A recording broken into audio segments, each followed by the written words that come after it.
What is going on, ladies and gentlemen? It is episode 19 of the All Pro Jaffos. It's your boy JP here, along with my partner Country K, who's paying attention to 2K probably. Hey, you got And our guest on the show today, I have known since middle school. I haven't personally seen this man in probably over 10 years. It's been a long, long time. Was an Army Sergeant, ladies and gentlemen, joining us today, Lavonte Hester. What's going on, bro? None much. Pleasure to be here. Good, man. Good to have you on. Well, this is pretty much part 2 of the conversation that we had last week. And it's a conversation that's going to continue to keep happening and probably should keep happening for all the reasons that we talked about last week. Obviously, since then, a lot of things have happened. Some not so good, some good. Changes coming. We got some news a couple of days ago that NASCAR, with the help of Bubba Wallace, has decided to ban the Confederate flag from ever being waved at their events anymore, which I'm going to be completely honest with you. I was not expecting that coming from NASCAR. You know, considering who their demographic is, you think that's probably going to hurt their wallets a little bit, but with the statement that they came out and said, I have it right here. NASCAR came out and said the presence of the Confederate flag at NASCAR events runs contrary to our commitment to providing a welcoming and inclusive environment for all fans, our competitors, and our industry. Bringing people together around a love for racing and the community that it creates is what makes our fans and sport special. The display of the Confederate flag will be prohibited from all NASCAR events and properties from here on out. Safe to say they got a lot of backlash for that on one side, for sure. And we also got some news a couple of days ago. Kay sent this to me on Instagram. For the YouTube version, I guess you can pause and throw the video in there real quick. But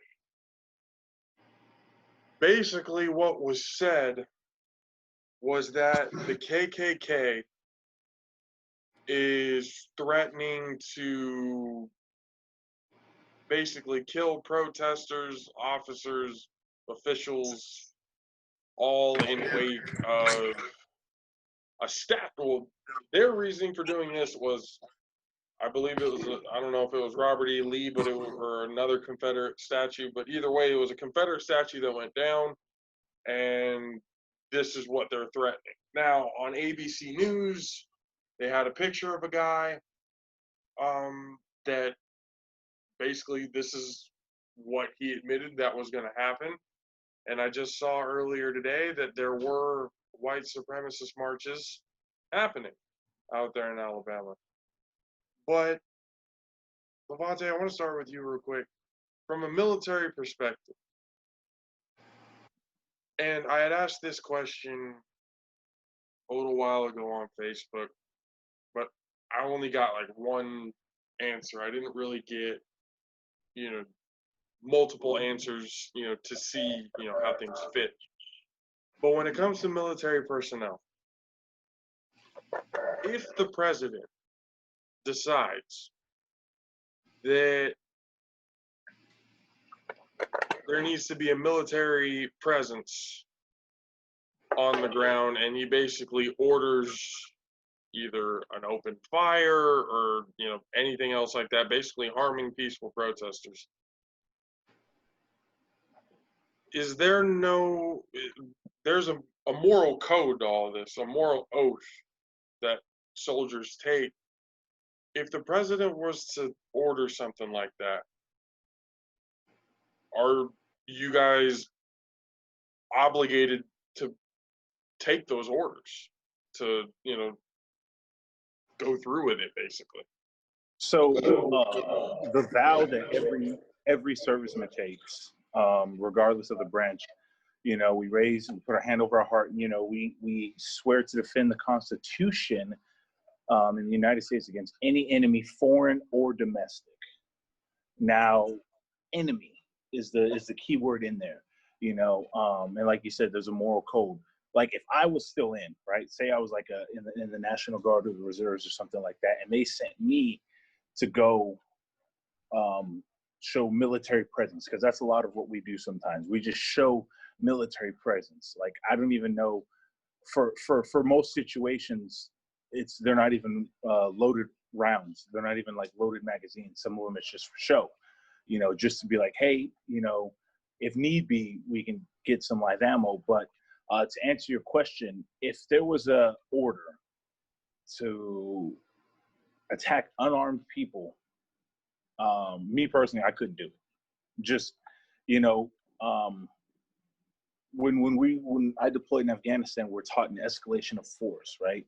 We're supposed to use levels of force. But back then it was like shout, shove, show, shoot. You're shouting, hey, stop. You show them, hey, you see what I got? Like, stop. Shout, shove, show. Shout, show, shove. If they get a little bit too close, you shove them away. That's the last thing. Like, hey, keep your distance. I don't want you near. And the final thing would be shoot. Now, that just boils down to, threatening, over there, like when I deployed in Afghanistan back in 2013, you have people who carry, like the Afghanis, they're allowed to carry AKs. You know what I'm saying? So we can't just shoot at every person that has a gun. Oh, AK-47, I feel threatened. Like, no, they have to literally be in the act of bringing up their weapon towards us, threatening us in order for us to fire or engage. So in this type of scenario, just like people are allowed to carry weapons out here, it would be tough. And I feel like there would be a huge divide, because yes, we are military and we are uniformed officials, but we're also human beings. Some people be like, hey, that's my order, that's my duty, I'm gonna do it, no questions asked. And there are some people like, this isn't right, this is massacring, where you want me to attack an innocent person, and the police showed that plastic bullets can work. Yeah. Like clearly they show plastic bullets can work. So if it was real rounds, like I don't know if I could. I honestly I couldn't, because like I get it, man. The tensions are high. Everyone is just pissed off on both sides. Everyone is mad. Everyone's frustrated, and they're fed up. And I can only imagine what some of my brothers and sisters, in uniform are going through their head. Especially those of minorities like Black people, brown people, Asians, just anyone who feels like it's like a personal attack. And of course you're going to get different opinions because, bro, the military is so diverse and it's so eclectic. You get people all the way from Kentucky to California, all the way down to Florida. Yeah. So I mean that would really come down to like just moral code, honestly. Like, would you pull the trigger? Like, then what? Court martial? Okay. Like I'll take a court martial. Then I don't even know if we do death by firing squad anymore. I'm not 100% sure on that, but I doubt it. But yeah. I had seen a few videos where National Guard was deployed, and they have close-ups of these soldiers, Black soldiers that were on the line. One soldier, during a chant, kind of under his breath, he wasn't saying it out loud, but you can see that he was motioning it. He was he was lipping it, say it loud, say it proud, I'm black and I'm proud, and he would say it. He would say it under. He wasn't yelling it. He was kind of keeping his post, but with tears down his eyes, yelling, I'm black and I'm proud" in response. And then another soldier was sitting there, just he believed in the movement, but he's there to keep the peace. And he was telling everybody, "We're not here for you guys. We're here for the bad ones. We're here for the evil ones. We're here for the ones who are trying to, take advantage of this situation. We're here for the people who are trying to interrupt and agitate." So when you say moral code, there's going to be a lot of people who I honestly believe would rather just put down their guns and kneel and march with it. But then there's, like you said, there's probably going to be those other soldiers who, without questions asked, whatever POTUS says is what POTUS, orders. That's what we need to do. Now, we'll stick with military here. Navy came out and they basically denounced the use of the Confederate flag. The Marines came out, did the same thing. I'm sure it's probably out there. I just haven't seen it. I haven't seen anything about the Air Force or the Army kind of coming out and making a statement. But like you said, in the military, it's very diverse. People from all walks of life, almost kind of like football, coming together for one goal. You're a team, you're basic, but you got to get each other's backs because literally y'all's lives are at stake. If one man doesn't do his job, if one man isn't focused, the whole platoon could be in danger. So with that diversity, that camaraderie, that brotherhood, I feel, and I saw it with the Air Force commander. I wasn't sure if he was a general or just a high-ranking officer. He came out and spoke, about racial equality and things like that. But if the military is, as diverse as they are, what's to stop, military members from literally turning around and how powerful an image would that be if all four branches of military and then all the way down, underneath the umbrella, were to just literally turn around, look at the president of the United States and say, "We're not doing this." It just,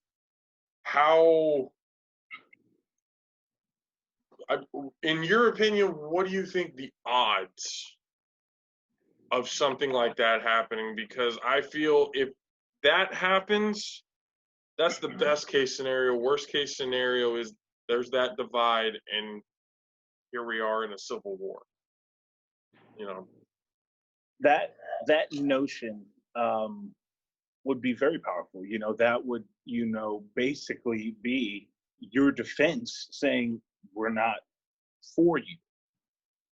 And when we have a president who's it seems like, and I'm trying to be as unbiased as possible, but I haven't seen any form of trying to unite the people. Instead of like, hey, what do you guys, what is it that you guys are talking about? Like trying to get involved and understand what the movement is trying to say. It's more like they're destroying stuff, rioters and looters, thugs, all this other stuff, more of a divide instead of a come together type of mindset. It's very difficult. And I feel like if something like that were to happen, a scenario like your first question asked to like fire upon people, that would be like a turning point, and it sucks because in the military, I don't want to say it sucks. It's a blessing and a curse. Discipline is like our number one thing. So like, even if we're there total line, just, supposed to be erect in this position and doing our job, and just, I can just imagine the people screaming, and I feel like there's a lot of pressure, because I've seen like some videos of just pressure of being a black soldier in the military, just like being a black cop. You know, there's this image that, oh, you're an Uncle Tom, or you're this, you're that, you know, and that's not the case. Just because you rock a uniform or you want to support your community or protect your community doesn't make you a traitor, because certain individuals have a bad rep. You know, you can't blame everybody for the few, especially if you don't want to get blamed for everything negative that's happening if you're a positive person going out there. Right. So it's I pray it doesn't come to that. But if that's what is needed to become a turning point in this type of revolution that's happening, I say, hey, all power to it. You know, I don't know if everyone would kind of drop, because, you know, there are different opinions. And the unique thing about the military, right, is like, no matter where you come from, no matter your background, if you was a gangbanger before, if you was a banker, no matter what, you rock a green uniform. That's the team you're a part of. That's the gang you're a part of. You know, the family, like you're saying, without that trust, there's nothing. You know, and you get this camaraderie ship that's built, and then you get people that go home and they start going back around these communities, going back around their communities, going back around, you know, some of their communities, and they forget that. They forget that connection, that bond. So do you think, because I fully believe that you are a product of your environment. Mm-hmm. Even if you know, have a chance to leave and learn something new, when you come back into a certain environment that believes a certain way, has a certain ideology, you know, in some cases it can be hard to not just kind of give in to that situation. Mm-hmm. You know, maybe some of these military members, white military members who, you know, come from you know, potentially racist family in Alabama or Mississippi, something like that, they might not have that ideology coming back because they had brothers and sisters that they served with, you know, overseas. So they have that respect. But when you go over back into that kind of community, that type of ideology, you know, is it more they're afraid of what they'll receive backlash wise, like they'll be ousted from the community type of thing? Or my whole thing is, and I've also even had this question. I've heard some military members say, while in uniform, while in the military, you're not necessarily allowed to talk bad, quote unquote, about the president, no matter how shitty of a job he could be doing in the general public's. If, you know, when you were in the military, you were in Afghanistan in 2013, so still in Obama era, was there conflicting, you know, ideas of how Obama ran things, and, you know, within the military, like disagreements, that kind of thing? All the time. So everyone knows Republicans are pro-military. So every time there's a Republican in office, you know, all pay raise, we're getting a pay raise. Yeah. You know, like that's a lot of the stuff I heard, you know, in a comical way. But sometimes I feel like people forget where they came from, you know, like the people that aren't in their position, like back home. Like when I thought about like potential candidates and stuff, I didn't really think, okay, what benefits me the best? I'm trying to think what would help my family, what would help my community, you know, like what's going on there. Like I'm good here. Like I have 3 hots and a cot. I know I'm gonna get paid regardless. Like I'm Gucci. I have nothing to worry about, but my friends and family back home do. So one thing I noticed, man, and this is, you know, everyone has their opinion and we're all entitled to our opinion. However, our freedom of speech is kind of different in the military. You know, of course, we're not supposed to talk about the POTUS, talk bad about the POTUS, and all that stuff, but people still do it. You know, still comes up in conversations. You're allowed to have an opinion. Whether you voice it, that's kind of like a gray area. You know, you can get in trouble for things you say. If you post a post on Facebook and one person, you know what, I don't like that, it makes me feel uncomfortable, I don't like it. Boom, trouble. You know, you're just like, you know, so all it takes is one. One thing I will say, and like, people would complain about President Obama all the time, even the media. Oh my God, he's Muslim. He's not even American. Where's his birth certificate? They're like all this crap, talking all this crap, you know. And granted, because I'm black, I have to like Obama. And I'm like, I mean, there's some things he did that I like, and there's some things that he did that I didn't like. You know, I'm like, that's being honest. You know, there's some things that Trump has. Is going to be perfect by any means. There's none. You know, same thing with Trump. There's some stuff that he's done that, you know, I agree with. I do like that some things that he has done. Not all things, you know. But as soon as the presidential race was coming up, that's when people just started to show the true color. You know, and I feel like I've been having this conversation a long time, not even just now, for years. Just trying to get people to see, like, bruh, just because you don't blatantly say something doesn't mean you do not support it. Like, it's just like staying silent in something, like watching somebody get jumped, right? If I'm sitting here and somebody's getting like messed up, I'm just as guilty. You know, if this dude's getting jumped, I'm like, come on, like, you know. But then other people's opinion, that's none of my business. I ain't doing nothing, like, you know. Yeah. So it was very interesting, because as soon as Donnie T got put into the office, you know, then we're supposed to, oh, you can't say nothing bad. Respect the president. Don't say nothing bad about the president.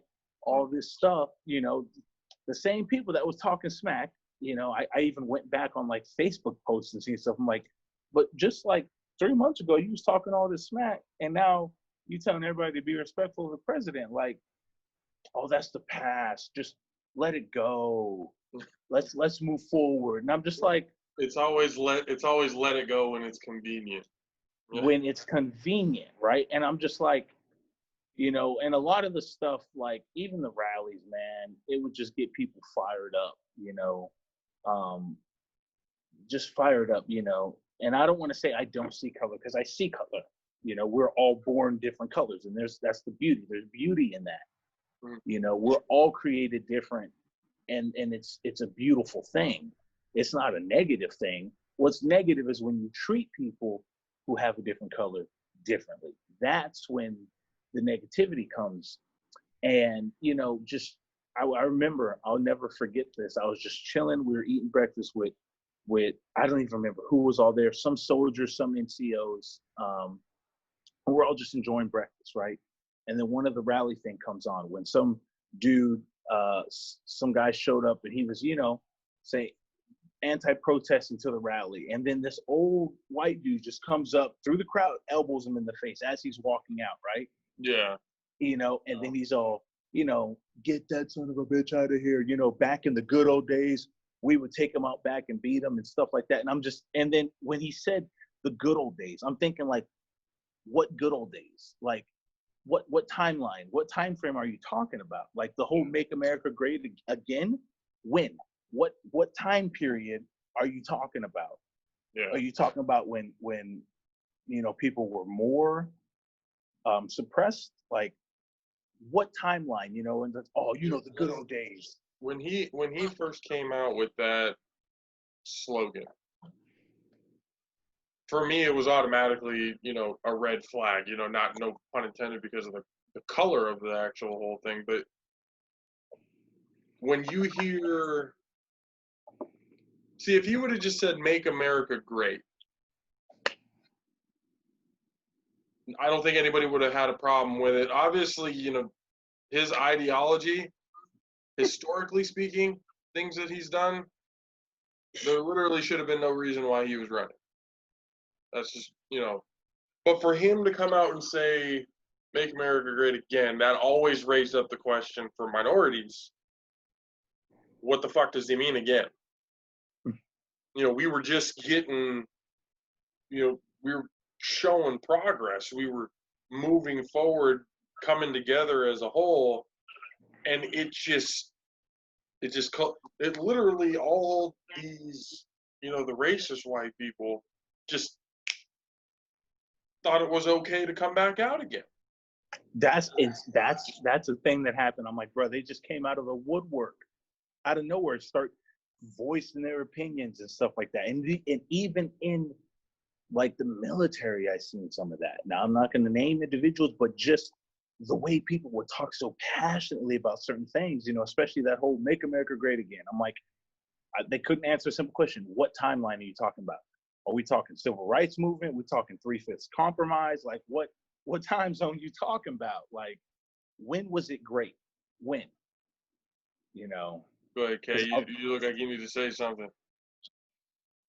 I got that. I'm just a choir right now. I'm listening, man. I have nothing to say. He's saying everything that I want to say. I mean, but at the same time, I will say something that has nothing to do with anything. But your shirt is famous, Josh. Oh, mine? Yeah. I'm not saying his shirt. I can barely see it. I may live. Your shirt is horrendous, Josh. That shirt's dope. See, I like that one though too. I like Unite. Yeah, it says Unite. Yeah, that shirt's dope. See, but Josh, your shirt is horrendous.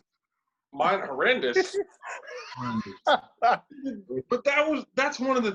See, when you look at, obviously you look at Texas, right? And I had this conversation with Kay plenty of times before. Good portion of Texas, gun-toting, red state, red pretty much like no matter what. They're getting a little bit better. Hearing news out of El Paso, but like southeastern, southwestern parts of Texas are getting better. Because I told Kay, those around El Paso, San Antonio, where I'm from, Del Rio, very diverse. Houston has a pretty large black population there. So that part of Texas is starting to get bigger. It's starting to grow. It's that once you get closer to northern Texas, when the diversity starts to run thin, this is where you get this typical stereotype that, redneck Texan, most Texans are racist. Every time I've heard that, I sit there and I kind of look at myself and I go, well, I'm from Texas.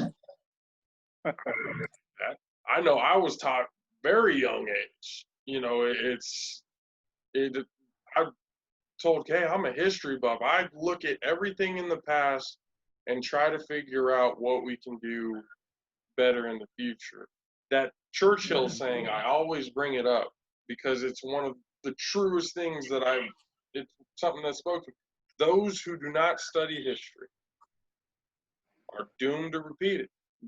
Yep.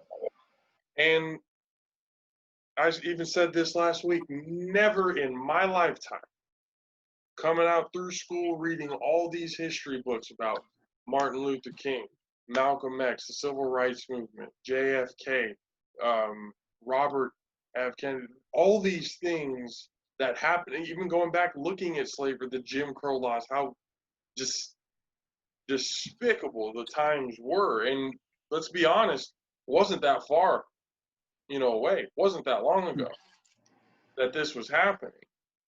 So when people say, from the racist point of view, going, oh, that happened, it really wasn't that long ago. People forget this country's only been around for almost 250 years now. But slavery and everything else like that, the suppression of black people has been happening for well over 400 before the country even became a country. So obviously it's still fresh in a lot of people's mind. But like I said, I never thought that in my lifetime I would witness things that my parents and my grandparents went through, that they saw. You know, the story that they had, my mom, when she was, you know, growing up as a little girl in the late 60s, how things were going up. My grandfather getting deported 3 times coming from Mexico, how he can't stand white people. He doesn't trust them, you know, because of, you know, the time that he grew up in. Well understood, you know, when you go through that type of trauma, it's not easy to get over. Because it's not just like, oh, it just happened to our grandparents. No, it happened to our parents and it's happening to us, you know, type of thing. So it's just where people say to get over it, it was a long time ago, it's bullshit, because even though that was a long time ago, it's still happening now. Maybe not as, I mean, right now, let's be honest, it's pretty fucking blatant. You know, the shit that's going on right now. Nothing has changed. Technology is just better. Exactly. We're able to everybody's reporting stuff. Certain situations a whole lot easier nowadays than obviously than we were back then. You know, it's just the fact that it took not just George Floyd, not just Ahmaud Arbery, not just Breonna Taylor, but we're talking Trayvon Martin, Eric Garner, people just one after another. And it almost seemed like it was a daily thing that we were witnessing. It was police lynching. That's what it was. That's plain and simple, everything that it was. It was lynching. It's modern day police lynching. So now that this is happening, and I'm happy that protests are happening. I wasn't mad at anybody rioting. I'm a little on the fence about the looting part. And I brought this up last week. Looting, to me, that's kind of a selfish thing. You're taking advantage of something that peaceful protesters and people who actually want change, you're taking advantage of that situation for your own personal gain. You know, that to me is a little off bounds. But rioting, who am I to tell somebody who's been suppressed for this long how to react? Like, eventually, the fist closed tight enough to where you can't do it, you just explode. And unfortunately, it took the death of George Floyd and Breonna Taylor and Ahmaud Bradbury for just a total eruption, to the point the president is scared, hiding in his bunker for peaceful protesters. You know, he ended up clearing out the peaceful protesters with tear gas just to take a photo op at church. You know, can you at least smile with the Bible, make it look believable? My God, man, it just, and even the people of the church just, what is he doing?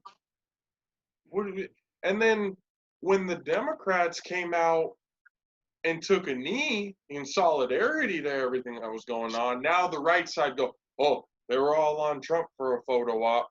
Now they're having a photo op. There's two very different things about these photo ops. One is a representation of change, of we need to come together, unity. The other one was pure selfish gain. Pure and simple. Go ahead, Kay. I actually agree with the Republicans. Both. Yeah. Their shit was on the same shit as Trump. You've never seen Nancy Pelosi or any of them motherfuckers with kente cloths or any of those colors. None of them. None of them. Both of that shit was for fucking publicity.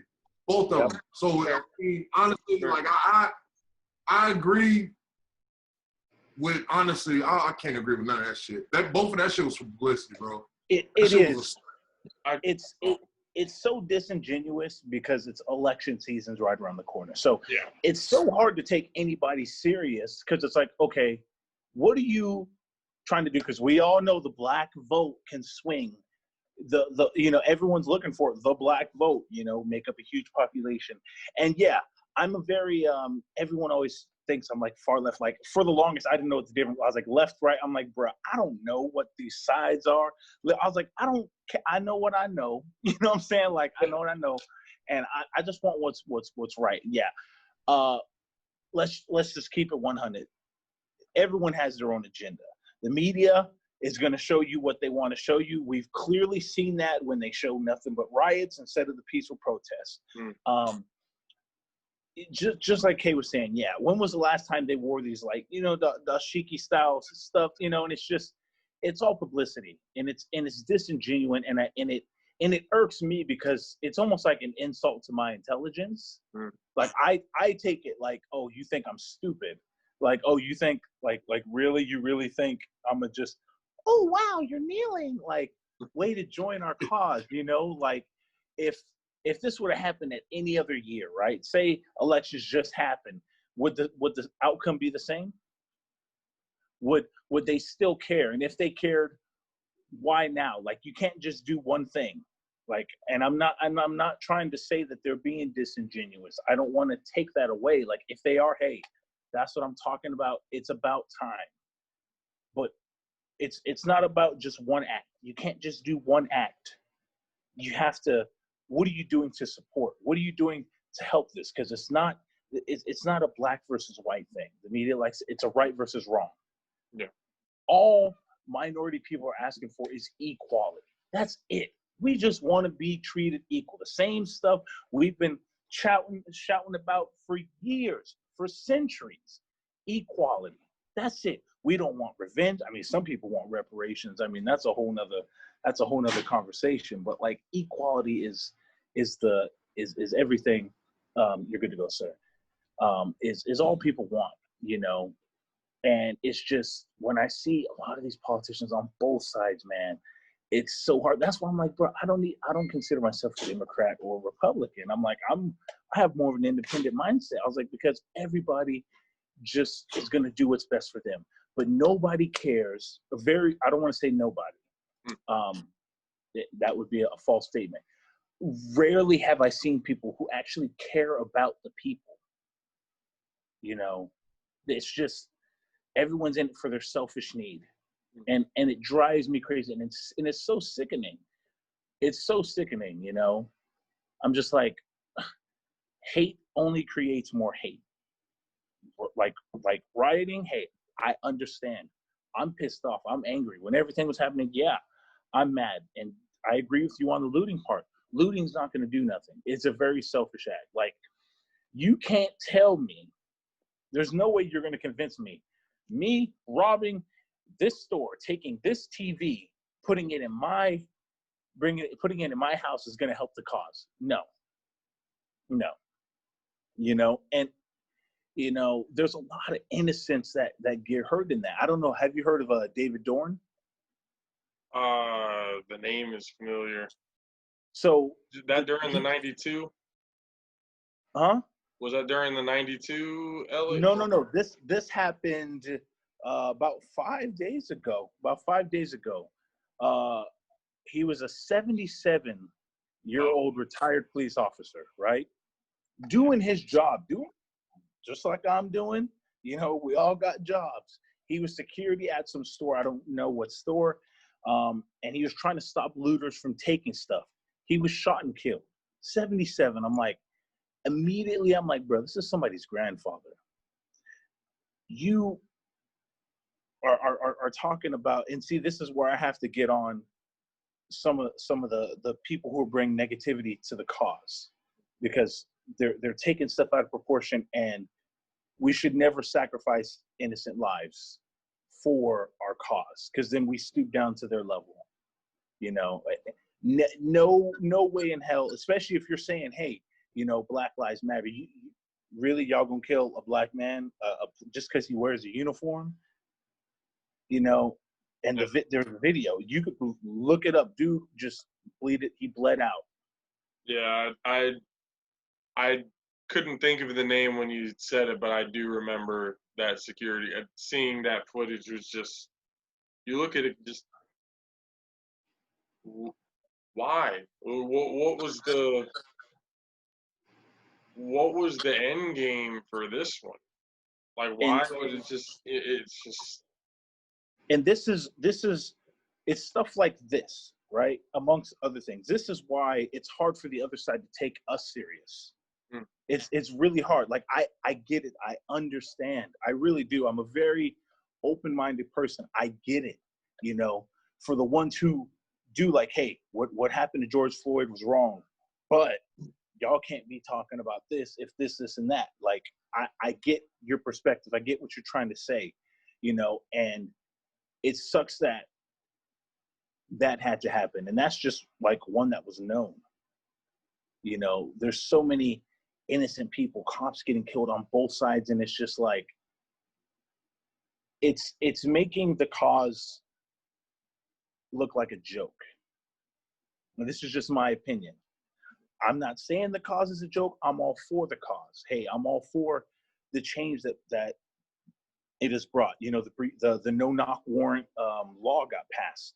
Yep. You can't do that. Like, that's positive change.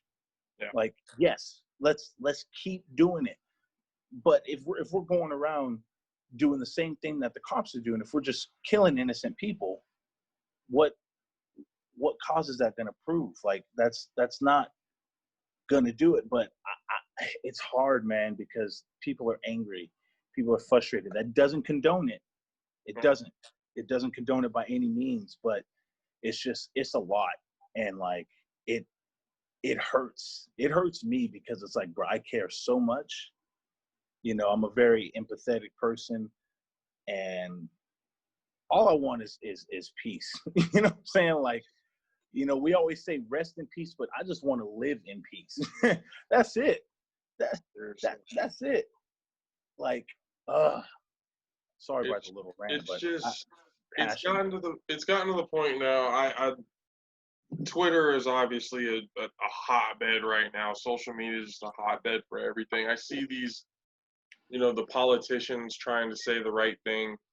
You know, my whole thing with them, and I put out a tweet to AOC and to Bernie and pretty much any other government official that tried to have some sort of say on it. Going, okay, yeah, this is all fine. But when election season is finally over, when November 3rd has come and gone, what are you going to do? Are you going to continue the change that needs to happen in this country that's long overdue? Yep. Or are you just going to, oh, I got office now. Doesn't matter what y'all say now. I got another 2-4 years. Sitting It takes time. It takes time for these things. I got to do, yeah. Obviously, it doesn't, because a lot of things are changing right now because of all the protests. Obviously, it can be done very quickly if all of these changes are going on right now. So I had told the guys last week. For me, it's frustrating and it's hard because I do have, friends who I care about dearly. My brother's like all family to me, who are black. I have a brother-in-law and my niece and my nephew. Family members who I worry about on a daily basis, wondering if I'm going to see them on the news next. It's just, but for me, I think it's a little bit harder because something that I say, because I'm not black, might be magnified to the point where, okay, you really need to watch what you say. Because, and I look at it on a lot of other people, and I've heard some friends telling me, social media people that they follow, celebrities, whatever, who haven't said anything, who haven't gone out and kind of either shown support or not support, whatever, they're getting angry with the people who aren't saying anything. Now, I've never been one to just let it kind of play out. I've always been the type of guy to kind of voice my opinion. If you've seen me on social media, I'm, pumping things out because, I really am frustrated. I really do want to see a change. But what are people who were not black to kind of avoid, I guess, getting into that type of situation? What is it that they or myself, what do we need to do to be able to continue to show support? Whether it's marching on social media, whether it's talking like this, trying to spread, being able to sit down with one another to be able to talk, listen, understand. What I'm trying to figure out is and even I've had people on, tell me, to throw up in my DM, dude, shut up. This isn't somewhere for you to say. This isn't something for you to, voice your opinion on or whatever, because I've gotten that. Legitimately, I've gotten that. So in my opinion, I think keep talking. Keep spreading an awareness as long as it's facts, as long as it's truth. I'm guilty. There are certain things that I'll see, maybe not read it thoroughly, and it's not complete truth. I've been guilty of doing that, plenty of times, as well as many other people. But I try to be as factual as I possibly can to be able to put the right message out. So it's kind of like, at this point, some say be silent, some say keep going. What do we do? It's just like I was saying. If you're silent when everything's going on, a lot of people feel like you're just as guilty. It's just like, hey, if you see someone get robbed and you don't do anything, like, wow, if I literally see a robbery happen right in front of me, a dude takes an old woman's purse or a lady's purse, just takes off running, and I know I can catch him, I know I can throw him down, I know I can take the purse, but I'm like, none of my business. Does that make me a bad person? You're going to get opinions from both sides, but how can anyone who is a human being that has a heart, who watched a man get literally executed live, you know what I'm saying? How can anyone not say anything about it? And like I have, I want to word this correctly, because I don't really care if I offend people, because if they're offended, then maybe they should, do something about it. But then again, I'm not going to say any personal names, okay? But there are people on social media that I've seen, and I took a break from social media. I took like a week off Instagram, Facebook, because it was too much, man. It was a lot. But during that time, not once, did I ever see anyone speak up, say anything, and they're not black. They don't look like me. A lot of people have a hard idea believing that racism even exists. I had someone DM me that. I shared it on my story a couple days ago, and I'm like, how is fighting for what's right wrong? Since when do we have to have a debate about, is publicly killing someone, an unarmed person in handcuffs, wrong? Like why is this such a big deal? And what's going on?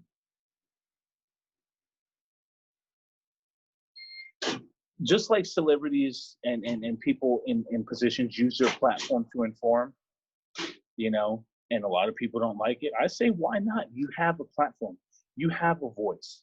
Dave Chappelle said it best. He doesn't really have to speak because the streets are speaking. Yeah. We have to, usually celebrities are a voice for the voiceless. When I'm talking and they just can't hear me at the front. Education, conversation is the key to getting through stuff, because if we don't talk and we don't communicate clearly, how are we ever going to understand each other? Everyone, every side thinks they're right in a war, right? Oh, we're right for this, we're right for that.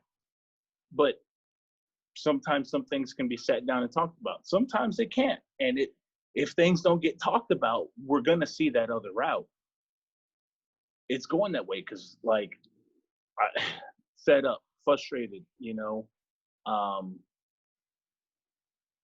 educate. You're doing the right thing, educating those who maybe don't see it as an issue, or the same people that focus more on the aftermath than the issue. Oh yeah, talking all this crap about the riots and the looting and all this crap, but you didn't say a single thing about George Floyd's death. Oh yeah, it was tragic, it was bad. But look at this. 20 posts about this and not a single post about what happened. And that's where I take issue. Because I'm like, just imagine if it was yourself. Imagine if it was someone else. If the roles were flipped, would the world still be going as crazy, Yeah. If it was a black man kneeling on a white man, would people still be just as outraged? That's the question. That's a huge question to ask. Would the black community be as outraged? No. Just my opinion. I feel like no. I feel like the roles would be flipped, and when I signed up for the military, right? When I decided to put on that uniform, I basically took a vow to defend people's right to protest in any way, shape, or form they want, as long as it's peacefully, right? To uphold the Constitution. You can have your opinion, cool. If the KKK want to go have a protest, that's cool. Do I agree with it? Heck no. Do I like their holier than thou mentality? No, but they have the right as American citizens to do that. The moment it starts becoming unpeaceful and violent and spreading, because everything they spew is hate, in my opinion. The moment you think you're above someone is the moment it's like, no. See, at that point, I think, now this is not a popular opinion, but a lot of people look at the Constitution as something that's set in stone, like a 10 Commandments, when it's actually a living, breathing document. We could change that. It's been changed. That's what I'm saying. The First Amendment, freedom of speech. There needs to be, in my opinion, there needs to be a clause in there that says you do have the right to freedom of speech. Mm-hmm. The moment it becomes hate speech, we're not tolerating that anymore. Here's the thing of that. It's all perspective of what hate is.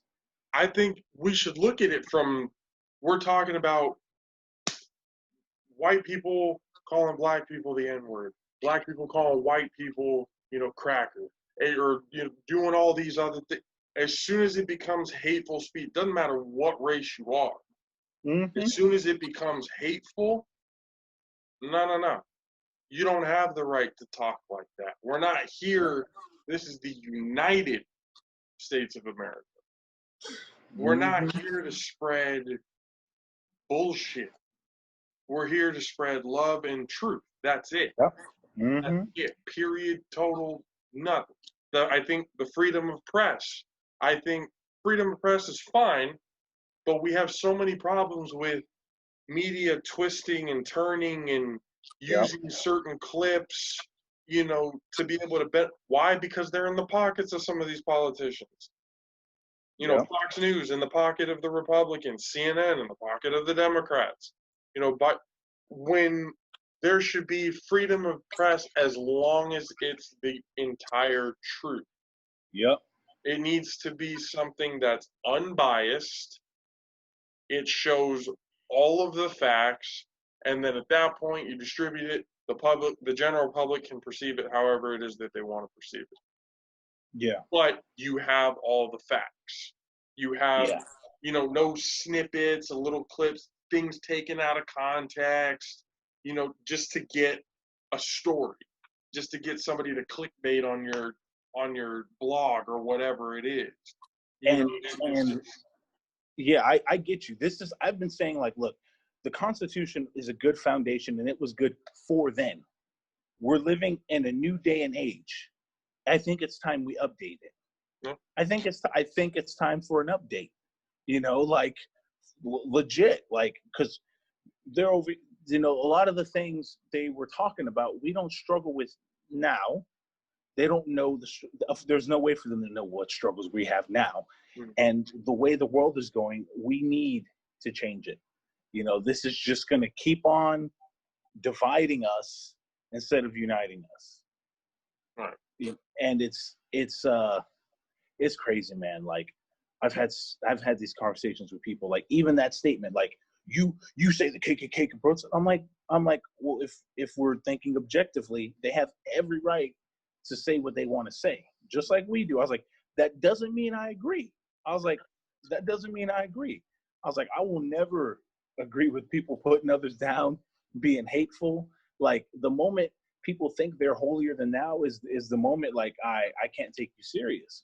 I don't like when people have these condescending attitudes and all like that, and I see it on both sides, man. Like, I have some friends out in Philly, one friend in particular, super hardcore, like, fuck yeah, we're gonna destroy, and this and that. I'm like, hey, like, if that's how you want to express yourself, cool. More of that Malcolm X mentality, by any means necessary.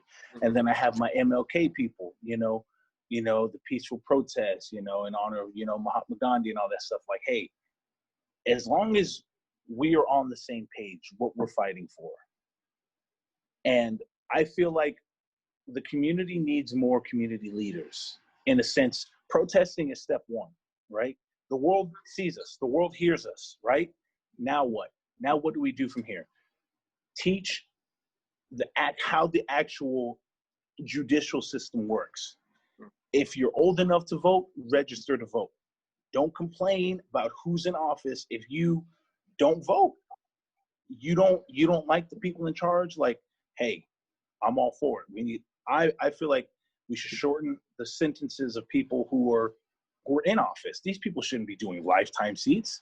Like, no way. Right. No Right. way. There's no way you at 60 or 70 something years old are gonna know what I need as a 27-year-old individual, what I have going on here. There's no way. Yeah. Unless you're actively involved in the community, which.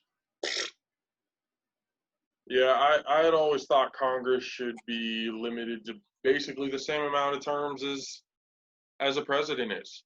You got 2 terms to do, whatever kind of changes or whatever to be able to help the general. That way, I think things will actually get done. I understand that there's 3 separate powers to be able to cancel out each other, but at certain points, it always seems like Congress has a little bit more power than they probably should. And president, same way.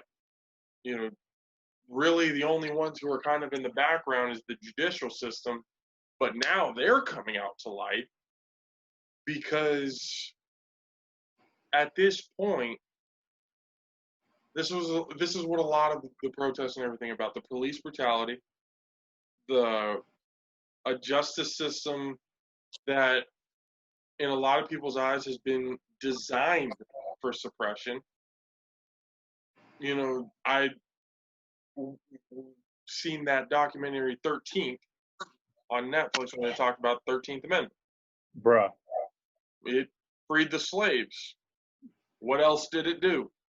You go and look at that clause, unless they're convicted criminals, unless they're how the private prison systems came to be and everything else like that. Yep. So I think, like you said, an update to the Constitution, you update your phone when it gets slow and out of date every fucking year. Why can't we update the Constitution? Because a lot of people have that false understanding that, yeah, the Constitution is the law of the land, but it's a living document. It's not it's not your 10 commandments set in stone. It's something not like the Bible. Change. It's something that we can change for the better. and it's probably another unpopular thing.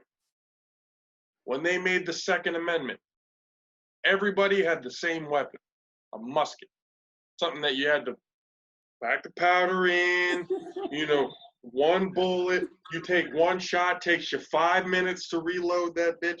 Everybody had the same weapon when they made that rule. Now, 200 plus years later, about 200 guns. We have more types of guns than we have types of food. It's gotten to the point where America has gotten so gun crazy. Do I believe you have the right to have a gun? Absolutely. If you're responsible with it, if you're licensed with it, you're trained the way you should be trained with it, you know how to handle it properly, safekeeping. If you're a responsible gun owner, keep doing what you're doing. They're not going to take your guns away. Honestly, they're not going to take your guns away. You have guns. They're not going to take your guns away. But what also says in that Second Amendment is with the militias, well-regulated militias, and even though you look at it, the citizens can own guns, yeah, but what does the government have? Drones, tanks, things that the normal civilian doesn't necessarily have. So it's kind of like, yeah, we can get into a fight, but I understand why people want their guns. Martial law. That's the number one thing they say. Martial law. We have to be able to protect ourselves. And then I'm like, but on the other end, like, why do you need assault rifles to hunt? Okay, why do you need an AR-15 to hunt? Like, why? And I get sometimes there's single bolt action, and I get it, like, the difference. But I'm like, there's no way any person that's not in a tactical field should have access to tactical type weapons, military grade weapons. No way. No. That you can't convince me of that. Like, hey, yeah, have a gun to protect your home, your property. If you want to go hunting, cool. But you don't need no freaking assault rifle. You don't. What? Come on. Like, shotgun. A shotgun can protect your house. And the people who have 30 plus guns, thousands of rounds of ammunition, and all that, it's kind of like, what do you need it for? And a lot of the people who say, oh, I need it because if the government takes over and does this, I have the weaponry that I need to defend myself. Well, you're one person. One person cannot hold 30 guns at one time. Okay? And on top of that, these are the same people who are saying, who are supporting a government that doesn't necessarily support them. I never understood why poorer or lower middle class people could vote Republican given the Republican agenda with tax cuts for the rich that have happened. Yeah, pro-military, pro-law enforcement, things like that. But historically speaking, if you were middle class or lower, Republican wasn't really your thing because they weren't really looking out for your best interest. Yet, you got people who, in some ways, kind of voting against their own self-interests, all for an idea, for an ideology. It's, I don't know. I'm kind of like you. I'm in the middle. If it's right, it's right. If it's wrong, it's wrong. I don't care if you're Republican. I don't care if you're Democrat. If you are correct and you're morally there, then cool. I honestly don't think there should be a two-party system. I think it should be whoever has the best idea that's running for president, the best ideas for the country, that's who you get. Yeah, I don't think, because right and left, that always leads to a divide. There's always going to be that divide. Instead of having one party, the American party, where you have that melting pot of ideas, you vote for the morally correct person, the one who has the best ideas. I honestly think the electoral college should be abolished. Because if you look historically speaking, the electoral college was made for black vote suppression. This is why you get a lot of people who come out and say, "Oh, I don't go to vote because it doesn't count anyway." Yep. In some ways, they're not wrong, because yeah, they can vote, but the delegate for that section or that county, whatever, they're the ones who end up making the final decision for that state. And it's bull. It really is. Like, so that's why I say the popular vote should be the one and only vote. However, whatever the total is by the general public, the general people, the general population, whoever they decide, whoever has the highest popular vote, that's your president. It shouldn't have to be that difficult, really. And there's no way we're going to get a perfect candidate. Like, there's no way one person is going to be able to help the farmer in the middle of the country all the way to the city slicker. This is why, if you are electing new officials, you're keeping it fresh. You're keeping it, okay, this is what we have going on now. These are issues that we have going on now and stuff like that. And yeah, it just, the whole system needs to get just redone. Everything needs to get redone, Modernize the hell out of it, to be honest. If a tree is dying, you don't look at the leaves and the branches. You go to the roots to see what's going on. You water the roots. Yeah. You got to start from the bottom and redo everything. So at this point, November's coming up fast. This is going to be probably a more anticipated election than it was last time. You have Joe Biden, you have Donald Trump.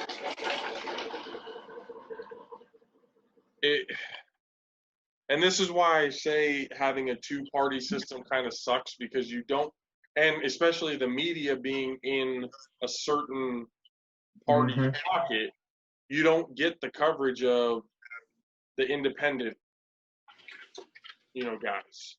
You don't get the coverage of, Libertarian, all these other party, Green Tea Party, whatever. Their ideas, their things don't get publicized as often. You can't get those ideas out to the general public. You take out a party system and it's all about one candidate, I think it eliminates that, and it makes it easier for a level playing field. Because then you get that argument like people had the last election. Oh, it was a lesser of two evils. Yep. That argument type of thing. Nobody likes this guy. Nobody likes that guy. One of my favorite comedians, Lewis Black, he said you got a choice between two bowls of shit. The only difference is the smell. And you're basically having to choose after that. So this is probably the most important election of our lifetime. We're living it, man. What a year to be alive. It's just like I said, man, reading the history books, you would never think something that we're basically in another, like, our modern civil rights era. Like, who would have thought, dude? Like, we were just reading about civil rights in the 60s and we're still doing it in 2020? There's a problem here. There's a problem with that. It's like the saying you said, if we're doomed to I forgot the saying verbatim what you said, but we're doomed to those who are not students of history, those who don't study history are doomed to repeat it. You know, and the system was never designed. I feel like the system was designed to do exactly what it's doing: keep the rich in power and the poor grow. You know, that's just, you know, money talks, as they say. Is that the real deal? No, no, it shouldn't be that way. We're in freaking 2020. You know, we're getting smarter. People are, you know, no. With the technology and everything that's going on, man, it's almost like school and college is almost, you know, kind of irrelevant. I mean, you can go to school, get an education, do everything, but there's nothing that you can't learn on this. There's nothing that you can't learn on a handheld device. There's nothing you can't go on your laptop or your computer and Google search or Yahoo or whatever search you want to do. All the information that you can possibly think of is right here at our fingertips. So for a lot of these politicians to go out and insulting the intelligence of the people, it's like, no. We know what you did. We know what you said. We know how you went about it. Don't try and sit there and act like, you know, we didn't just see what we just saw, that we didn't just hear what we just heard. Mm-hmm. You know, and that's, you know, at this point, that's my problem with the Republicans right now. You know, Trump goes and says something completely outlandish, and a lot of the Republican congressmen, oh, I didn't see it. I didn't. He did. Oh, I didn't even know he tweeted that out. That's not what he meant. Yeah, he did. He didn't mean that. Like he didn't. Like, come on, we're not stupid. And that's where you say, like, what did he mean? Exactly. What did he mean? But and they can't give you an answer. It's never an answer, bro. They people sidestep more answers than the Temptations, bro. Yeah. Like.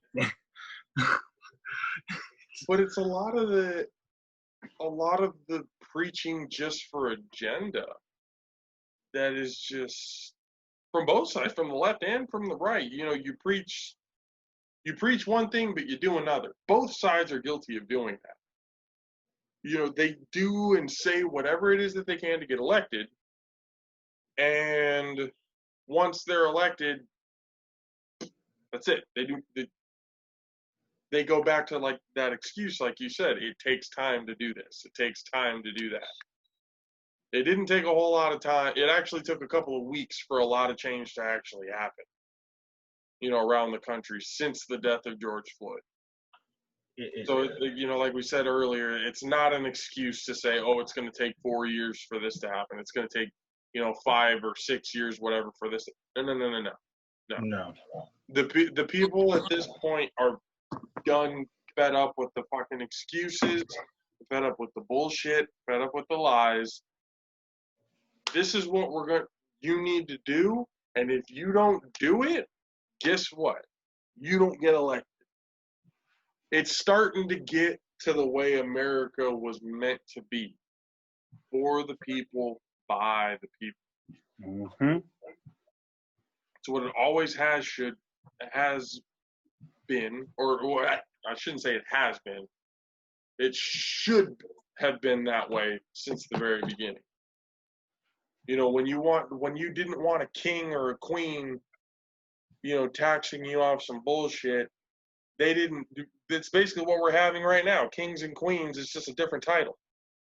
Yep. Taxing the hell out of the poor and giving it to the rich. You know, it's just it's the same thing. You're just giving it Congress and president. It's very different. It's different from a king and queen. No, it's not. You're still taxing us you're taxing the poor a shitload of money, and because of these tax cuts that you give the rich, now we have to get a higher tax to make up for the shit that they can. Can you imagine if rich people were to just be like, you know what? We're fucking millionaires, billionaires. The amount of money that we're making is sickening. What is 35 to 40% of a billionaire's income. Pocket change to that guy. Pocket change. Can you imagine that amount of money going back into the community, how much better the public school system would be? Yeah. How much better, teachers would be able to be prepared? Because that's really where it begins, the teachers in the schools. When you have a public school system that's not really being funded, you're always constantly having budget cuts. The kids aren't getting the education that they need to be able to succeed all the way into the future. When private schools are pretty much the only things getting funded, and by the way, these private schools are just like universities. We're going to charge you per semester to be here, on a scholarship, whatever. A lot of things that most low-income families cannot afford. So it's almost gentrifying the school system.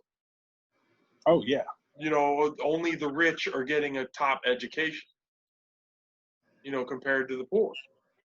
And the only way that somebody who comes from a middle class to poor family can get into a place like that is if they have the intelligence to do that. And even then, sometimes that's not enough. Where do you get the intelligence?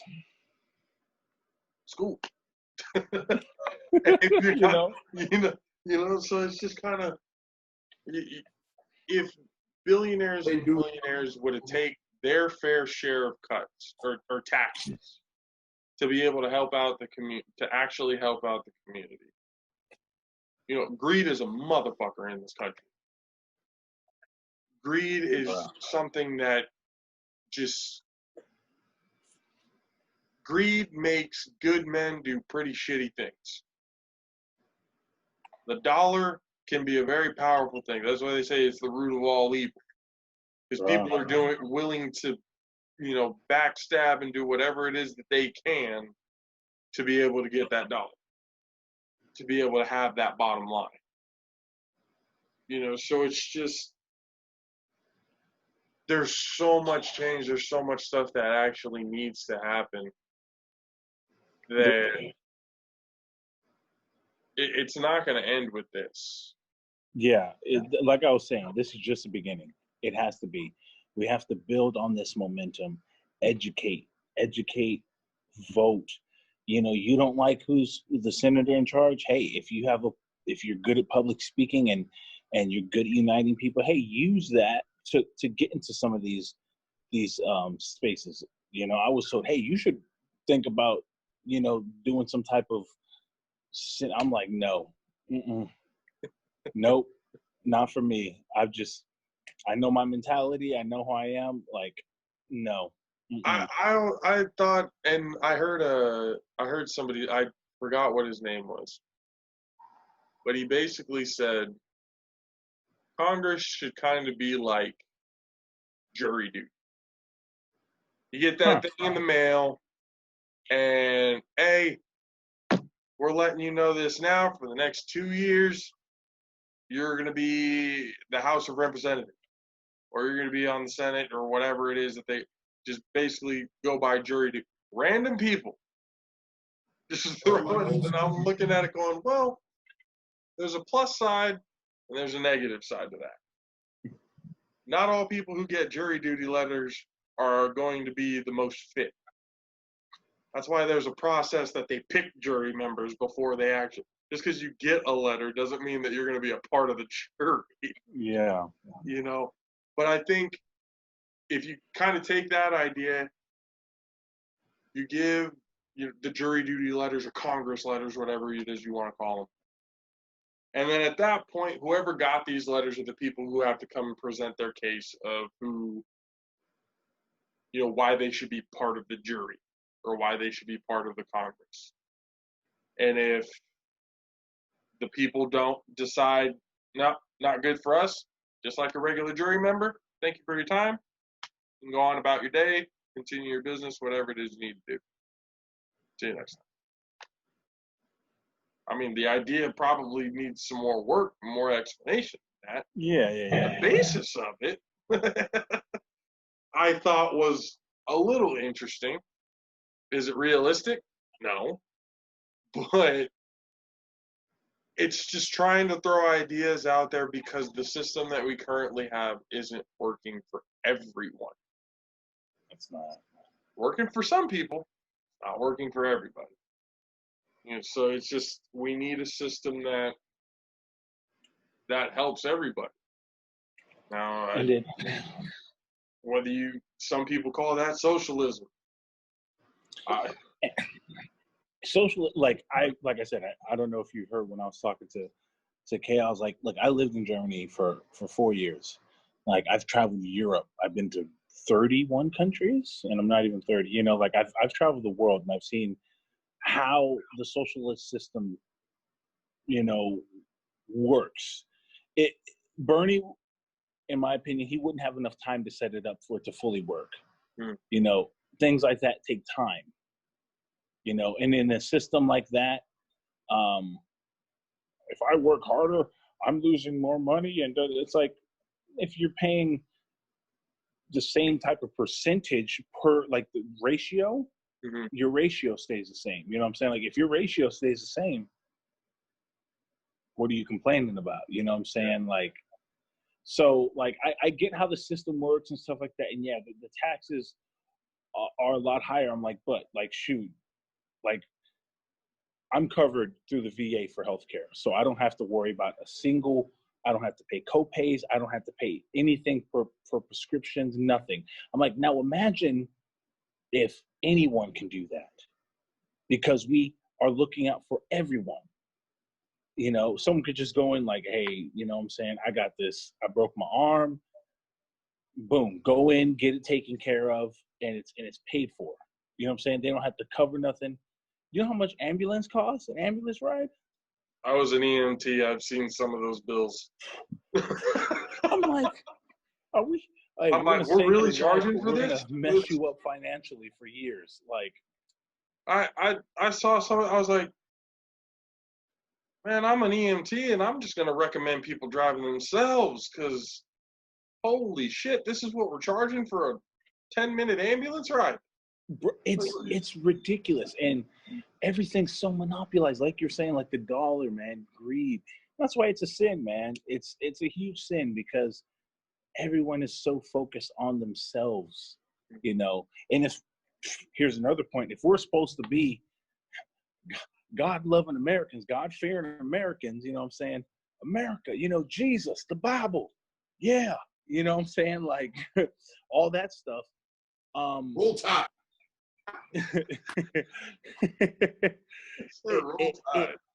It talks all about love and unity and helping thy neighbor, helping thy brother. But what is everyone doing? Oh, nah, I'm worrying about me. Nah, he good. He can fend for himself. Nah, he good. Nah, he got it. I had always thought there's a difference between faith and religion. Yeah. Religion to me is more of a corporate thing. Is a what? Is more of a corporate thing. Corporate, okay. For more of a control tactic, if you will. Okay. Using the word, using somebody's faith to be able to kind of get them to do what you want them to do. I remember reading the Bible. Jesus went up to the steps and started knocking the merchants' tables over. Give unto God what is God's, give unto Caesar what is Caesar. Why the hell are priests and all this stuff passing around a money basket? Why are we? There's certain things that religion kind of contradicts itself in some ways. Mm-hmm. No worshiping idols, yet we have different saints and stuff that we worship for different occasions. In different religions, yeah. Yeah, different religion. But even in Catholic religion, you got Saint Peter, Saint Paul, all these people that I have, and I can put it right now, I have a Saint. What is it? I think it's a Saint Peter's one for something of protection or like kind of like a guardian angel type thing. Yeah. People look to Saint Peter for guidance on this because of his book and what he taught or whatever. and then you go to John, and then you go Paul, and then you have all these different people worship, the Virgin Mary. If you really kind of want to look at it, it kind of turned into a monotheistic version of Greek mythology. There's one God, but he's got branches. Mm-hmm. You go Greek mythology, you got Zeus is supposed to be the king, the god of all gods, that type of stuff. But he's got the branches, he's got his kids, he's got all that stuff that they worship. Well, God, he's Zeus. You have Jesus, you have Mary, you have John, you have Paul, you have all these different guys that people look to for different things. People praying to different archangels instead of God himself. It's just, if you have faith in whatever it is that you believe in, whether you're Muslim, whether you're Christian, whether you do Greek mythology, Jewish, I don't care what your religion is. You want to believe in something, if that makes you feel better, if that makes you a good person, by all means, do it. If you're a good person, believe in what you want to believe in. As soon as you start using that religion to gain a foothold in something, basically using it to your advantage, because let's be real, Christian Catholic religion has infiltrated the Republican Party. It influences the Republican Party in a lot of their decisions. And yet they don't want to be taxed. You have influence in government, yet you still don't want to be taxed. It's people are using religion as their own means of getting ahead. And here's my thing, because I'm a Christian, so some of the stuff you're talking about, I've heard about from the Catholic perspective of things, right? One thing that confuses me, like same thing with almost like the Muslim type religion, like they believe that Jesus was a prophet and that Muhammad is their savior in some sense. And if I'm wrong, forgive me, but in a sense, it almost seemed like they believed Jesus wasn't the Son of Man, but like a prophet, right? And Eddie Griffin said it best. He's like, everybody's arguing over who the dang messenger is, but did y'all get the message? Yep. He made it so simple. Yeah. Bruh, do unto others as you would have them do unto you. Don't mess with me, and I won't mess with you. Like, it's so simple. It's like that, and all these like religions, and like this is a whole different conversation, brother, that I could talk about. Like every other like religion, Hinduism, Buddha, they all stem from one. They all have a lot of things in common, except some of these other ones don't have any redeeming type of factor. By that I mean, I'm saying, hey, just pray and all your sins will be forgiven. Genuinely mean it from your heart, and all will be forgiven. Yeah. And that's why it's so hard for me to believe that Trump is this Christian type person, because I'm like, he's never referenced anything that I know of that was from the Bible that he was holding up so proudly. I thought he was gonna get struck by lightning. I was really like, when asked what's your favorite verse, that's private to me. I don't want to talk about that. Like, bruh, if you're gonna try to BS a nation, don't you think you would study a little bit ahead of time? At least say the most common one, Psalms 23. Yea, though I walk through the valley of the shadow of death, I will fear no evil, for thou art with me. Like, at least say that. Like, that's the most well-known. Like, what I'm saying? Like, how you gonna try to like? It's a lot, and that's why it's so. When I read some of these comments, and you get stuck in the comment section of some of these posts, and people are like, I love Trump. He loves God. I love God. I'm voting Trump. I'm like, wait, how does he love God? Like, what? Show me. Like, help me understand. Like, I literally asked him, like, help me understand. What has he done that has made him a Christian? Oh, he's blessed us with this. I'm like, okay, no, he didn't really bless us with this. Like, I'm like, what is he saying about, oh my gosh, I wish I had the scriptures. They're on my phone, but like it's on here. There's scriptural backing saying, if you're on the side of justice, then you're right. In a sense, like, because then you have laws, which a lot of people think laws are put in place to protect us. They're there. Laws are right. Well, not if it's an unjust law. Like, they exist. But if we're on the right side of justice and we're seeking true justice, we can't be wrong. So I'm like, if you're a Christian, how do you not know that? If you convenient, man. It's convenient. And it sucks because as much as we want to try to get rid of racism, it's a mindset. It's a mindset thing. I told someone, I'm like trying to get rid of racism. I was like, it's trying to like defeat our enemies out east in Afghanistan and Iraq. I was like, they have such a strong mindset embedded into them that you can't kill a mindset. You really can't. Like you can kill the person, yeah, sure, but their mindset's still going to go on. It's something that I always thought was gonna. So, are we gonna get rid of racism completely in my lifetime, in our lifetime? No. I feel like it'll never go away. I feel like never is kind of a strong word in the sense that, like I said, in our lifetime, will it happen? Probably not. But what our generation can do is get the wheels turning and get the motion moving forward to where maybe the generation after us can get rid of it, or the generation after that. Eventually, somewhere down the road, it's got to be taken out to the point where it's literally almost non-existent or completely non-existent.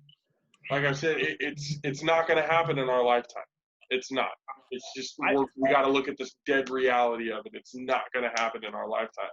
But can we help, like you said, educate our kids, our nieces and nephews? Can we help them educate them enough to where somewhere down the line, we can get rid of it? There's got to be some kind of hope to get rid of it. I pray, and I really do pray about it.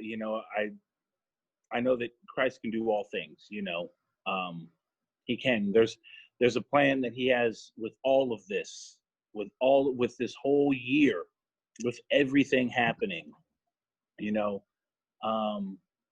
There's a plan in it. Of course, we are man. We can't see through the eye of God, but men try to make themselves into gods all the time.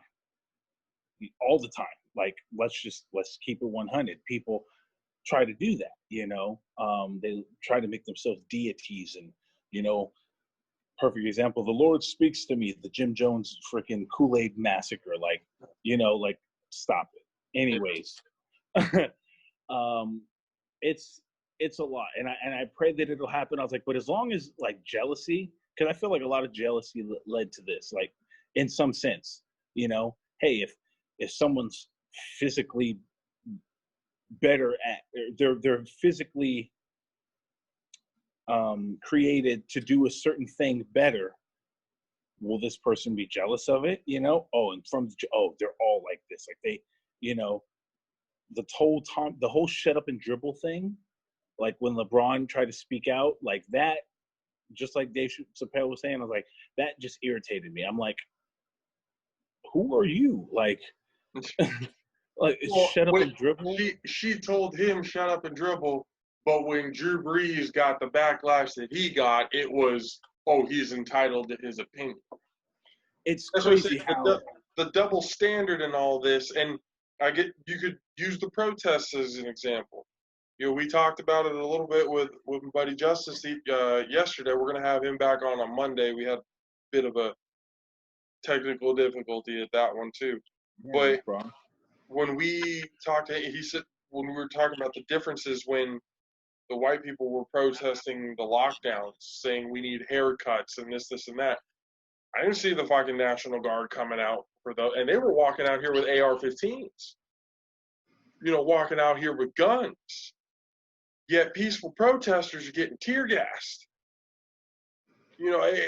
For obviously, it's, two completely different reasons why they're protesting, but when you show one and you show another and you look at the reaction that the president had comparing the two, it's just how do you not, and I tried to get this to Justice yesterday, but we got cut out. But I said I have a low tolerance for people who are woefully ignorant, who are not willing to see the bigger picture, who are not willing to open up their mind and actually talk to somebody that have greatest counter argument.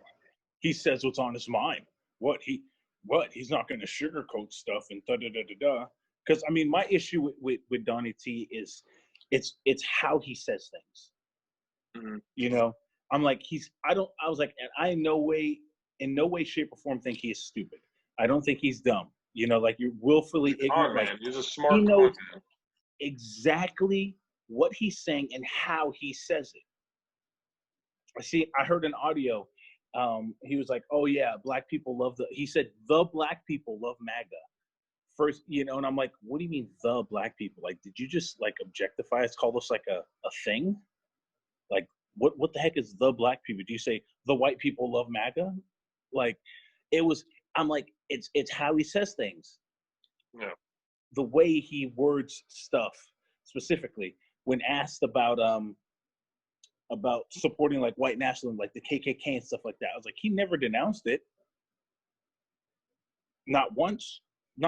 I'm like, not once did he denounce it. And I'm like, it's not that big of a deal to say, hey, they're free to believe in what they believe in, but I'm not a part of that. I don't believe in that. Yeah. You can literally change the verbiage as long as you make it clear that you're not a part of it. Like, he's done more escalating than he has, de-escalating for sure. But I think and we can go all the way back to the beginning. We're a product of our upbringing. We're a product of, it takes a village to raise a child, or at least when I was growing up, it took a village to raise a child. Different ideologies helps a kid grow. The way he grew up, his parents, they had a certain ideology. He's been sued, for making, racist remarks and everything else like that, doing things that are obviously, racist. Completely. There's no sugarcoating it. There's no getting around it. There's no nothing. It is what it is.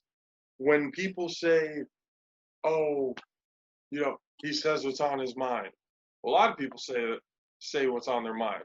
That doesn't make him intelligent. That doesn't make what he says is right.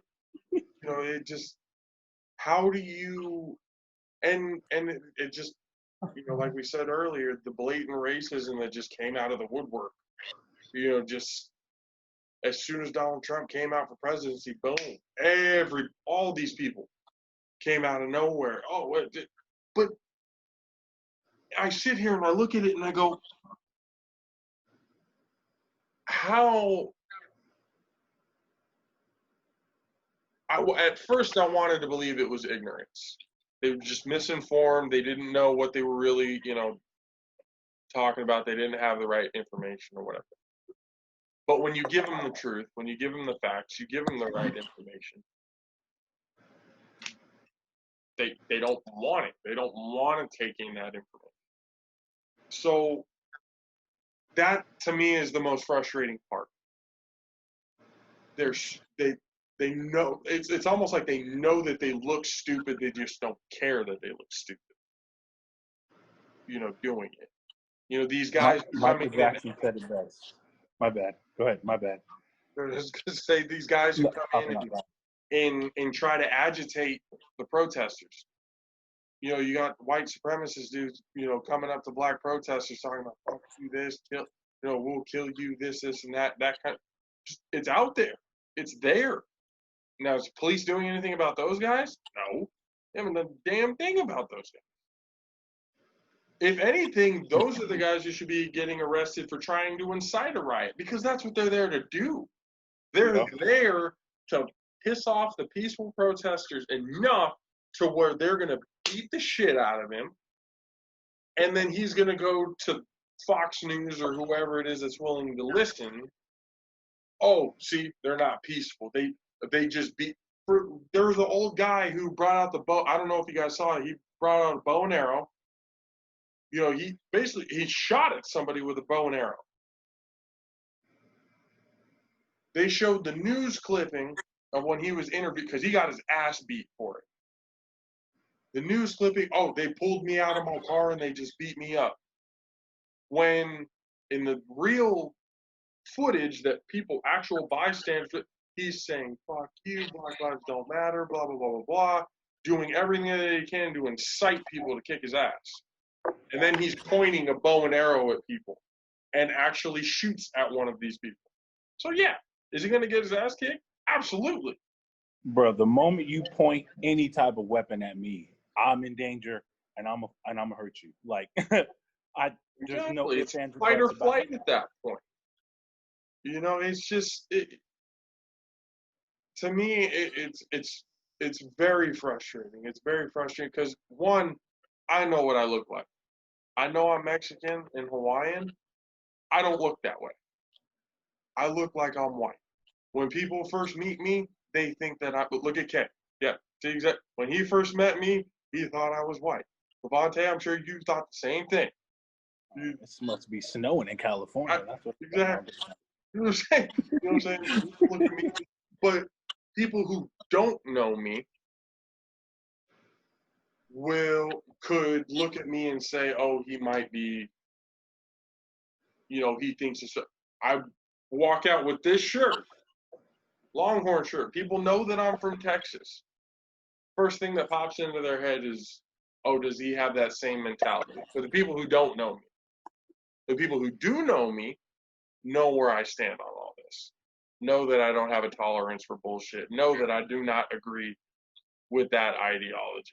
I've had family members that I cut off.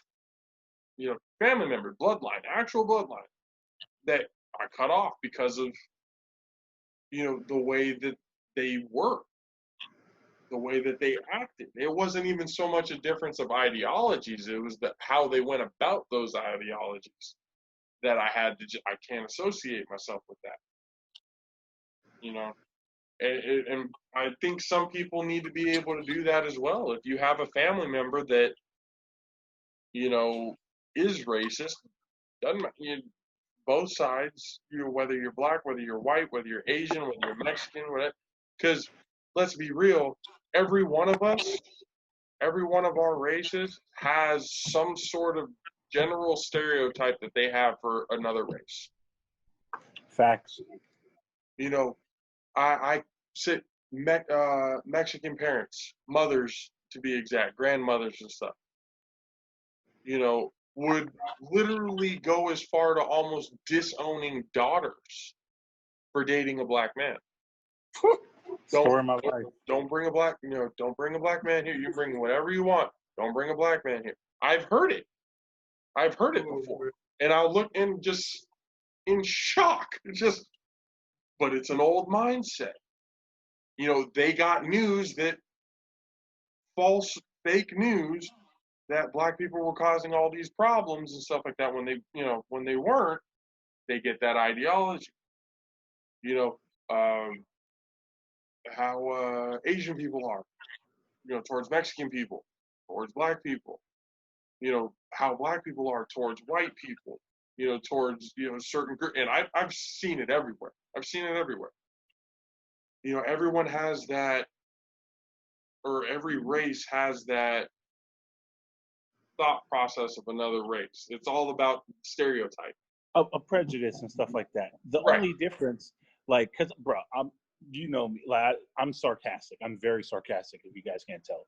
Super funny. Sometimes I even like borderline, you know, people could easily have said, "Oh, you're racist," you know, by some of the jokes, but I'm like, not really. No, don't think I am. Pretty sure I love everybody, but it's just acting upon it. Like, you know, some of my close, San Jose, one of the most eclectic areas. We have blacks, Asians, whites, Filipinos, like we're a cesspool of races. You know what I'm saying? So we can all joke and make jokes about it and like have nothing come from it. You know what I'm saying? And so funny thing, like I experienced this in the military. You know, you have people who are from here that'll say like the N-word, right? And some people have their different opinions about it. You know, I have my own opinion about it. I'd like to hear how Kay feels about it, you know. And just someone was just talking. I'm once again no names, and you have some black folks who are from the South, out in like Georgia area. You know what I'm saying? Where they're used to hearing anything like that. It's like trigger, you know. We're just having a conversation and, you know, person says the word and like we all start, you know, chuckling like we were like, but it wasn't even said in an indirect way. It was just said like, oh, hey, that was funny. Like, you know what I'm saying? Like that. And like, what'd you say? You know what I'm saying? And it's just a different dialogue, you know, and the conversation had to happen. And like my thing, and this is like something completely different. Everyone has their own opinion about it, about like derogatory words. Like I personally try not to say it. I really don't. I mean, I really do. I don't really want to say it, even though I'm like, we can't be mad if our music is glamorizing the word. Like we're saying it to empower the word, but I'm like, how about we just not say it? Get it out of, you know, if we get mad if they add an ER at the end, let's just not say the word in general, so that way we give them no way to say the word. It's just like the some of the issues with race, like media, black man kills white, like using key words. You know what I'm saying? If they just get rid of some of these words, Morgan Freeman, you know, you want to get rid of racism, stop talking about it. Like that would be a start, in my opinion. Just along with like vernacular, like how that would happen. But it's just all these cultural divides. I don't even want to say divides because it's not really dividing us. It's just differences. It's all differences, and intention is everything. Like how you say things. But like, bro, we've had so many conversations. Like in Korea, some of my closest people was boys from like Kentucky, Georgia. You know, I'll never forget. We went on a freaking. I was never a fan of beer. I to this day I can't even drink Bud Light. But like we went It's on water a anyway. rough march up a mountain. We got a trash bag. We got like a giant bag of ice, and we each had a 24 pack of Bud Light in our backpacks. And we're hiking up a mountain. Every person had their own. Every 5 minutes, beer break. Let's have a beer break. You know, it was just we just all hit it off. You know, and I was like one of two black guys, maybe, um, whatever, and just good times, you know, and I know we've gotten out, and you know, I see everyone has their own different opinions about certain situations, but like it never was an issue. We were able to have a conversation and just talk about stuff. Like, yes, people get heated about certain things, but we're passionate about it. At the end of the day, we're respectful to each other. Like, bro, hey, I respect where you're coming from. I don't live the life you live, so this doesn't apply to me, but this does, and this is, you know. And it was so genuine, and I feel like it's hard for us to have this conversation because there's not a lot of people on the other side that were willing to listen. Yeah. I just feel like if more people, like you said, were able to just come together to be able to actually talk, take race completely out of it. You know, take race completely out of the whole thing and just actually sit down and talk to your fellow human being, your fellow American, well, a lot of people will be surprised how many things we actually have in common. A lot. It's just, it's insane how many things that you can actually have in common with somebody. Just because, you know, just because we're different colors, different race, different whatever, doesn't mean we're necessarily different. In a lot of ways, a lot of us are the same. A lot of us have the same likes and dislikes. General population, most people like the same, thing. But the kind of, I always thought it was kind of funny to me when people like say, "Oh, black people like watermelon and fried chicken." Well, if you don't like watermelon and fried chicken, there's fucking something wrong. Okay? Like, there's something wrong with you if you don't like fried chicken and watermelon. That's just, I always thought about how did black people get that stereotype? I love fried chicken and watermelon. How did Mexicans not get this? How did black people get stuck with that? I guess stigmatism. Like how would you? It's just, it's odd to me how some people would do certain stereotypes as if it's kind of a knock instead of a, they'll say black people, oh, cornbread, collard greens. I'm sorry, have you had cornbread and collard greens? Have you had? fire. I was like, I'm telling you, bro, there's a reason why it's beloved. That's the reason why they call it soul food, because it's good for the fucking soul. It tastes that good. So I never understood why picking and choosing certain things about a certain race. At that point, you're picking all the negatives, and that's what's helping you. That's what's helping you think a certain way about somebody. Instead of taking the positives and what you guys share in similarities, you look at the negative. And that I don't know if that's just the general human condition. We all tend to look at the negative instead of mostly the positive. Why? Because in this day and age, there's kind of more negative than there is positive.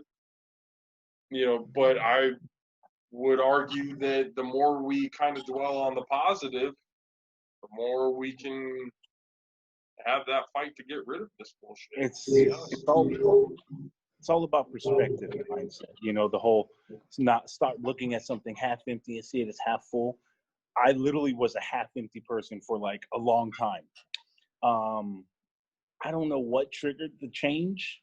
I don't know if it was when like my grandmother passed, or I don't remember when it happened. I just started looking at things like it's half full. I'm just like, yeah, this happened. I can't change it. I'm not going to dwell on it, but here's what I can do. This is what I still have. This is, what I've learned from this. Let's progress. Let's progress. And like anyone who knows me knows I'm rarely stressed. There's very few things that actually like, oh my God, I don't know. Like I'm just not a very stressed person. A lot to do with the military. We adapt and overcome that mindset, learning to deal with what you can change instead of what you can't. It's all perspective shift and mindset shift. And a lot of people that I know are just very negative minded. And I'm just like, you're looking at this. I'm like, but there's opportunities for other things. Wow, you lost your job. That sucks. Hey, but you still have a place to stay. You got family that's working, that are able to bring in food. Didn't you say you wanted to work on like a new certification, or wasn't there a skill you wanted to practice? Like, now's the time, like even like in this scenario with the whole COVID and everything, I'm like, it's all about perspective. You can sit here, dwell, and, well, I'm stuck in my room. I can't work, blah, blah, blah, blah, blah, or you can just do something about it. A lot of people want things handed to them and spoon-fed, and that's a lot of the, I want to say, a little bit younger people, the entitled generation, I guess you say, but not everyone. Some. I leave it all on parenting at that point. It's all on the parent to kind of, our parents. So we're labeled in with the millennial. Yeah. My parents, or at least that generation, they got spanked. They had to, that rough road kind of getting to where they wanted to get. If they did something wrong, boom, they got whooped for it. And a lot of those parents, a good majority of those parents went off and said, Well, when I have my kids, I'm not going to do that to my kids. I'm not going to, that's why spanking is basically outlawed when a lot of these little Positive kids should. reinforcement. Positive reinforcement, my ass. Some of these little kids need their ass whooped. Let's be real. They need a good ass whooping for them to get straight. I got my butt kicked for shit that I did. Did I deserve it? Absolutely, I did. As long as it's deserving and not in an abusive way, I think that type of disciplinary action, absolutely, it should be done. There's only so much, having somebody stand in a corner before it doesn't faze them anymore, or taking away, certain things. Kids, especially at that, from like the age of 3 to basically 8, 9 years old, their minds wander anywhere. You can take away one thing, okay, they still have 10 other things over here. They can take.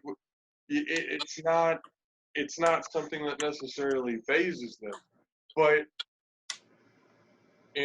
at least for me, I can say this for me, I was in some ways raised out of fear. Okay, you do this, this is what's going to happen. Now, if you want to go ahead and do this, fine. But just know the repercussions that are going to happen because of it. My dad, before he gave me a spanking, would always explain why I was going to get my spanking. You know why I'm doing this. You know what you did. Yep. Know what I did. Yep. Know what I did was wrong. Yep. Yeah. Getting your spanking. I think I came out okay.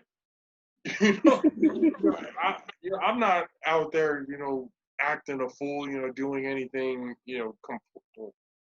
I've done some pretty stupid shit, but I'm not like way too far gone. You know what I mean? So it's just, I think a lot of these but then when you look at the millennials, a lot of things were given to them, yes. So do they have that sense of entitlement? Yes. In some ways it's bad. In some ways it's actually kind of good because these millennials now have all this technology and that whole woke mentality of thing about being woke is somebody who did something wrong in their past should have the chance to redeem themselves. I don't Excuse agree. me 1 second. I don't agree with the. Oh, go ahead. Yeah, I'm still working. Give me a second. All good. All good. Or at least I'll tell you this, kid. But I don't think going back to somebody's past when they've done good for like people in the current state. For example, Kevin Hart. When people went after him, for making the gay comments and all that other kind of stuff. Well, at the time that he said it, it wasn't necessarily frowned upon at that point. Has he changed his way of thinking? Yeah, but people still kind of bashed him for it as if somebody couldn't change. So people getting on somebody for something they said in the past and not giving them a chance to kind of redeem themselves is, in my eyes, wrong, and that's what's kind of wrong with the whole woke movement. Be woke, understand what the hell is happening around you. You have to be able to understand what's happening, but you also have to kind of have some self-awareness too.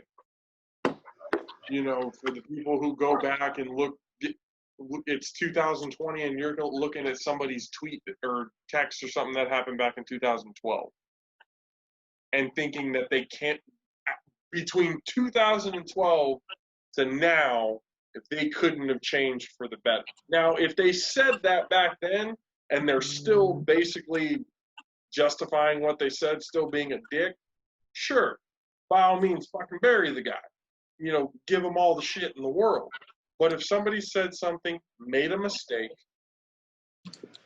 now, I guess some people can make the argument, depending on the severity of that mistake, there's kind of no turning back at that point. Certain cases, yeah. There's certain things that you just, it's kind of, you can't really come back from. But, Perfect example. Go ahead. that one thing. That's why one thing I'm like, people were so surprised by the way Trump. I was like, bro, I'm not. I was like, he's been the same person. He's been talking the same way for years. Yeah. Years.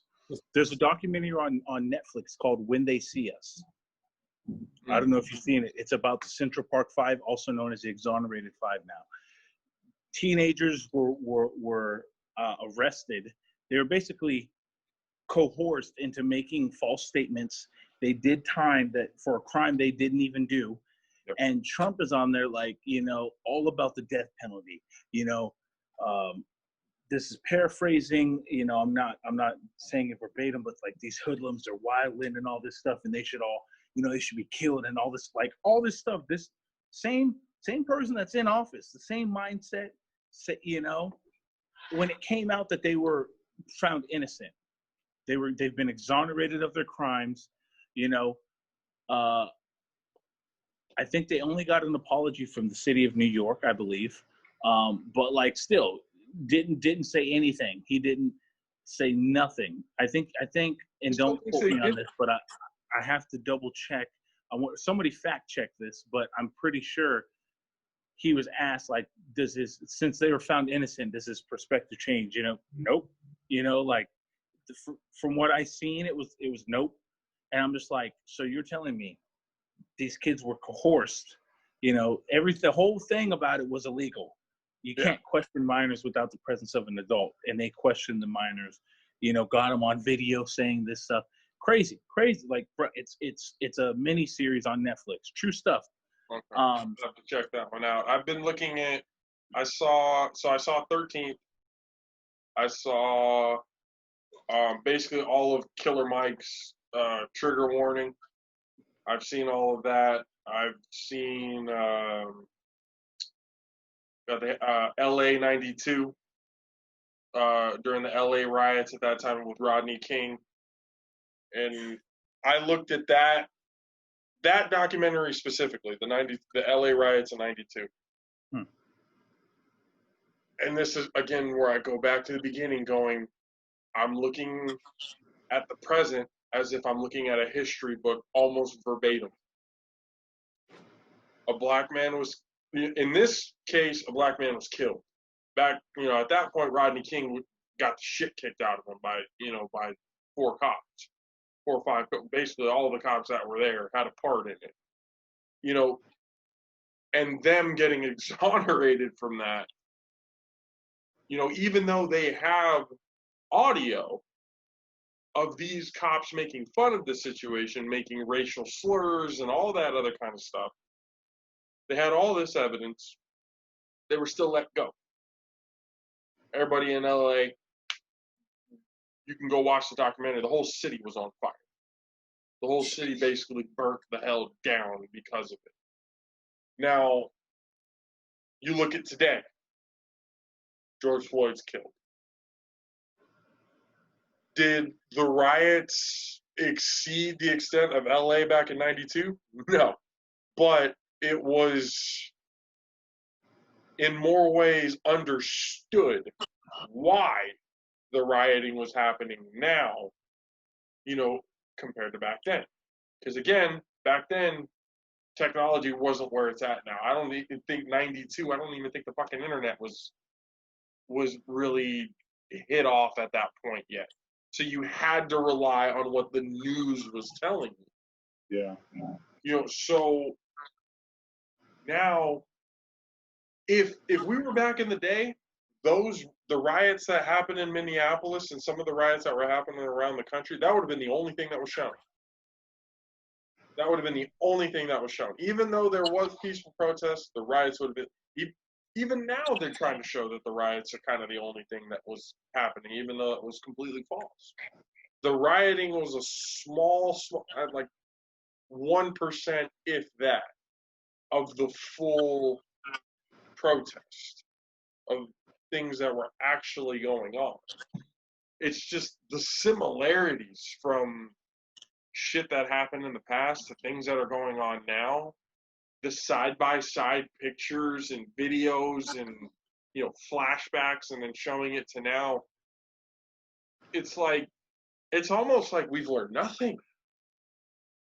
It's like, I mean, we've learned something. It's the higher ups have learned nothing.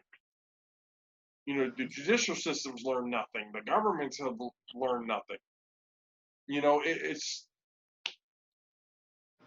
and to me at that point, you know, it's just kind of, you know what? The system does need to fucking burn down. It's been fucking with people for so long that it's a system that does need to burn down. And, you know, in the metaphorical sense, obviously, I'm not saying people should go and, you know, destroy more buildings, but I mean, if that's where your anger takes you, you aim for police buildings, government buildings, instead of your own neighborhoods and communities. That's one thing I never really understood. You know, why police buildings and government buildings are never torn down. But go ahead, Kay. What were you saying? Honestly, I don't know if I would say that. Just simply because one action leads to another. You know what I mean? Leads to a reaction. You feel me? So doing that gives them the just cause to amplify situations, just like we said earlier. Mm-hmm. The common man don't have the essentials of the other people. It's like I would more than say example. So I don't really know how they get down in the military, like when you do like something that you're not supposed to, or if your uniform's dirty and stuff like that. Like what's the penalty for that? But like for in sports, basketball, football, it's some type of condition. You know what I'm saying? Some type of, you know what I mean? Some type of penalty to when you're doing something hard labor style. You know what I'm saying? Right. I wouldn't say do that for them, but that same fear has to be in them. You know what I mean? Like that same fear where it's like, I'm going to lose something, or I have to like do all of this or all of that.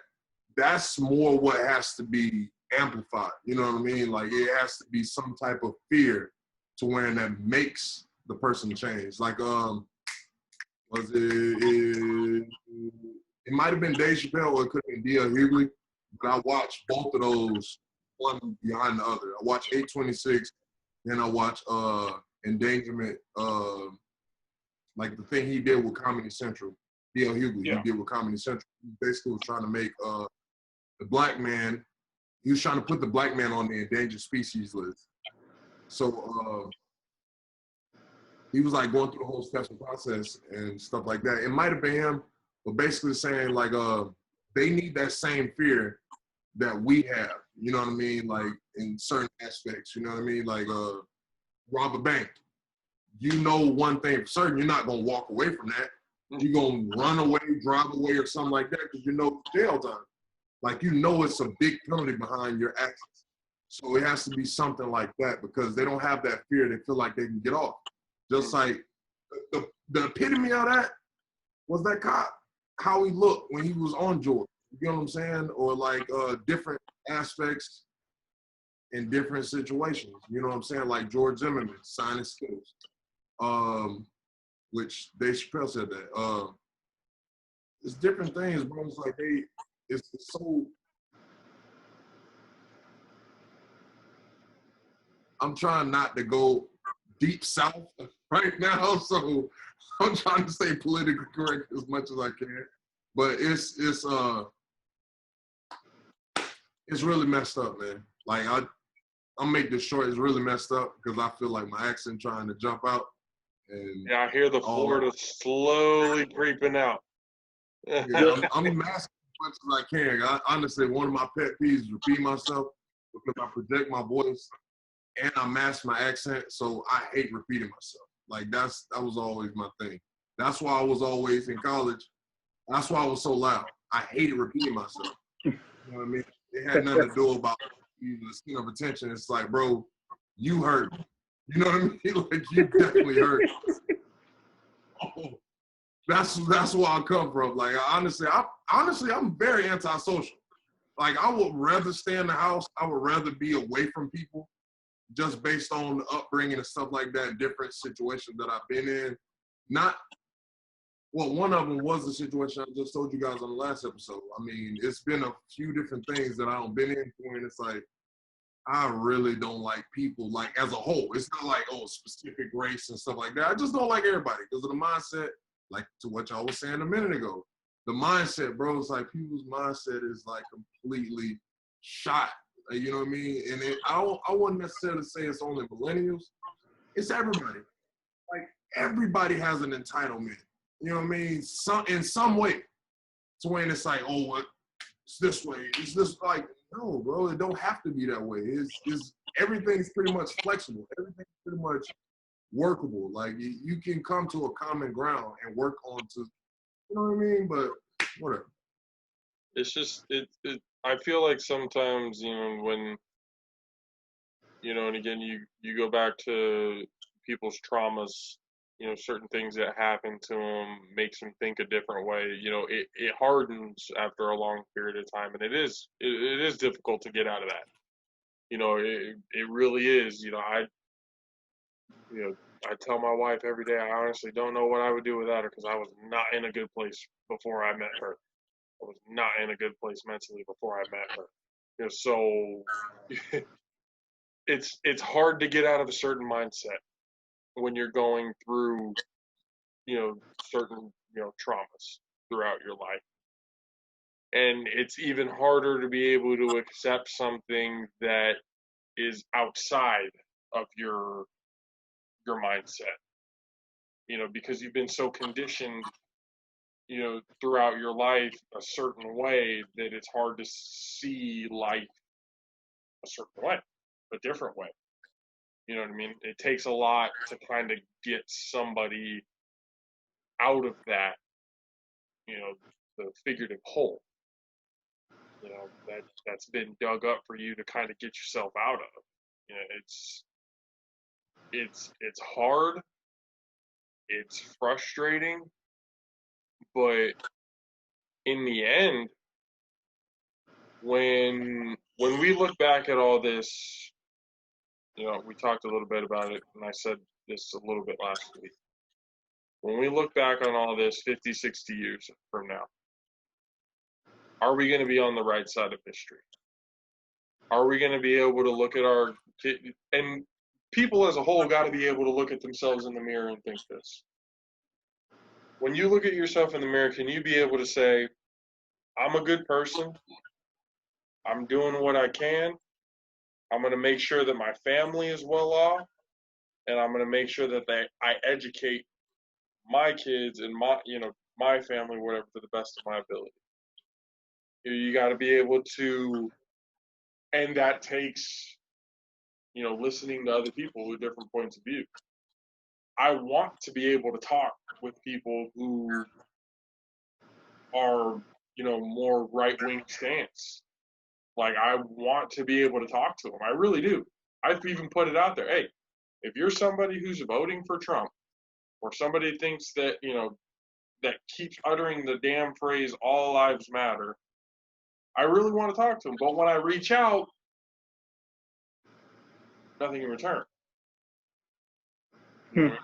It's only it's that mindset. When you're so dug deep in a certain mindset, you either can't get out of that mindset because the trauma's been so bad, or you're not willing to get out of that mindset. Either way, I can understand.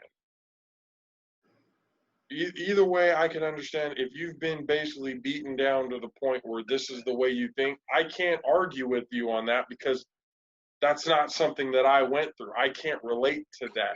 So I can't sit here and say you can't act a certain way because, shit, if I'd gone through some of the shit that you had told me, some of the shit that Damien has told me, other of my black friends have told me, Lavonte, I had told Kay and them, I would probably say 98 to 99% of my black friends and or family have a story where law enforcement was fucking with them, or a white person called them the N-word, or they always have a story that relates to some sort of suppression and or racial injustice.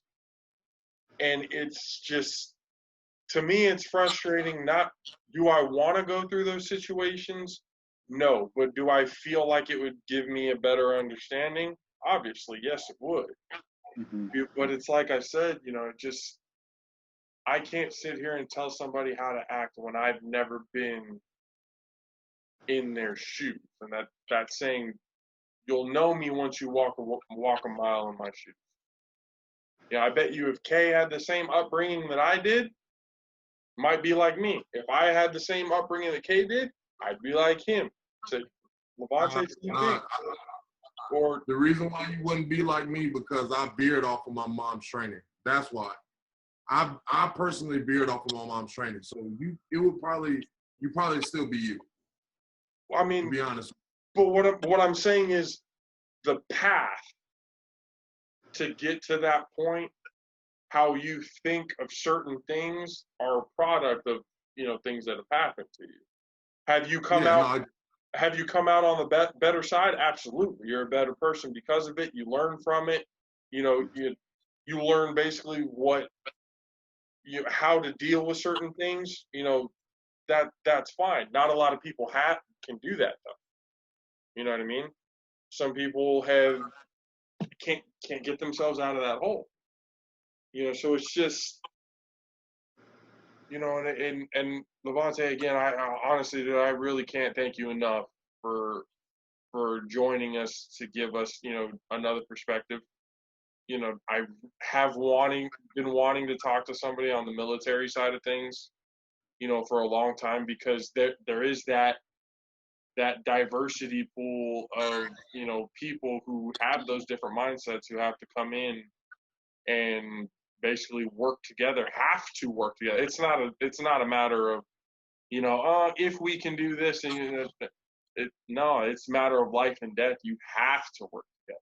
Crazy thing about that. It's funny. Your shirt reminded me. Texas. One of my closest friends. Shout out to the Embreys, James and Nora. I've known them when I was in New York, and we deployed. And I deployed with James. He was my roommate. We stayed in the room together.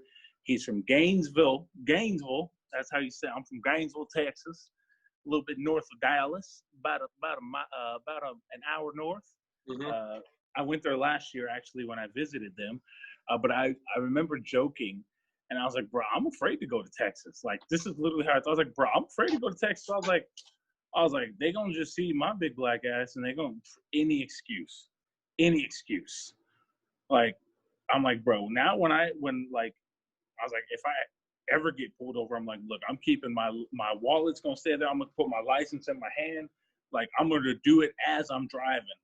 I'm not gonna wait till I pull over. I'm gonna put everything up here, like, But it's funny because he's you hear his accent, he's from Texas, but when you have a conversation with him and get to like know this person, farthest thing from hateful, like, at all, and really changed my perspective on it, because I grew up thinking, hey, bro, Texas, shit, boy, I tell you what, end up on the wrong side in Texas, but I go to Texas every year. I've been there since 2018, actually. Dallas, I got my brothers are from Houston, what I'm saying, H-Town. Last year was when I did a trip. I went to Dallas, drove all the way down to visited my people at Killeen, went down to San Antonio, Austin, and then drove across. So a part of me, I wanted to experience something there, but then again, on the other spectrum, I'm like, I'm glad I didn't, because I don't know if I would be alive. And one of my fears is bro, I'm a bigger guy, I'm not like this a little person, and I've seen this just them use any excuse to just put people down, any excuse. I fear for my life. Oh God, they're gonna see this 6'2", almost 300-pound black dude get out of a car or something, and feel some type of fear. And I was like, now what if I get shot? Like, you know, and it's just K's over there laughing. K, you're what, like 6'6", 6'7", 6'10". somewhere around there. what? Yeah, he's about Yeah, 6'6", 6'7". God damn. 6'10". God Bro, damn, okay. You're a your lot bigger hand than is I probably thought. the size of my pec. This dude, God, And my never coach told me I mind. had. 6'10". Holy shit! I thought he was like 6'6", 6'7". My goodness. I hear your sentiment just based on how you were raised and stuff like that. But I promise you, you're just like from when you had to do when you were a civilian to become in the military. Mm-hmm. Mine, you adjust, you adapt, and all that. You would just adapt. Like growing up, I was always taller than everybody. You know what I mean? Yeah. Still are. No, because I have buddies that I met at San Jose City, 7 feet. You know what I mean? Bunch of them, 7 feet tall. You know what I mean? So that's just another thing. But at the same time, you would just adapt.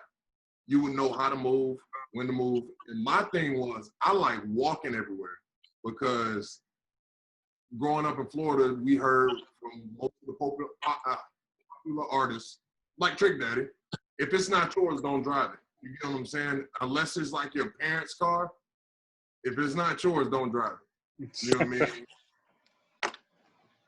So I walked everywhere. So I definitely had to keep my head on the swivel. You know what I mean? Yeah.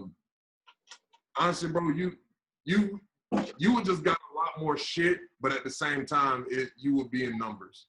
Like you wouldn't get in those situations by yourself. You would know when to go by yourself. That's more than what it is because I've had situations where, again, my family had to deal with the KKK when I was in high school, and they didn't tell me until I became an adult because they know my mindset. So, yeah, they didn't tell me until I became a full-fledged adult because I probably wouldn't have made it. You know what I mean? So high school, you would have gone on a rampage. oh no, high school, I would have called a few friends and would have had a lot of straightening to do. You know what I mean? Just to put it in. Man, God damn. Nicest words.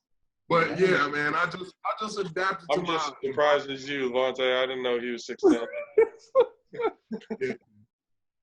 At City, all right, so when I was at City, I had got a cortisone shot from Dr. Arthur King up here in Fremont, which is funny as shit. His office is like 7 minutes down the street from my house. Because I was a doctor when we was in school. So that at that moment, he marked me at 6'9"3/4. I mean, that was 10 years ago. Still big hell. I mean, again, there's no way in hell. We stopped growing at 25. There's no way in hell from 19 to 25 I didn't grow a quarter of an inch. Oh, yeah. No. So, if not a little bit more than that. Hey, just so y'all know, it's about to get real dark because I'm done. I just got off, you know.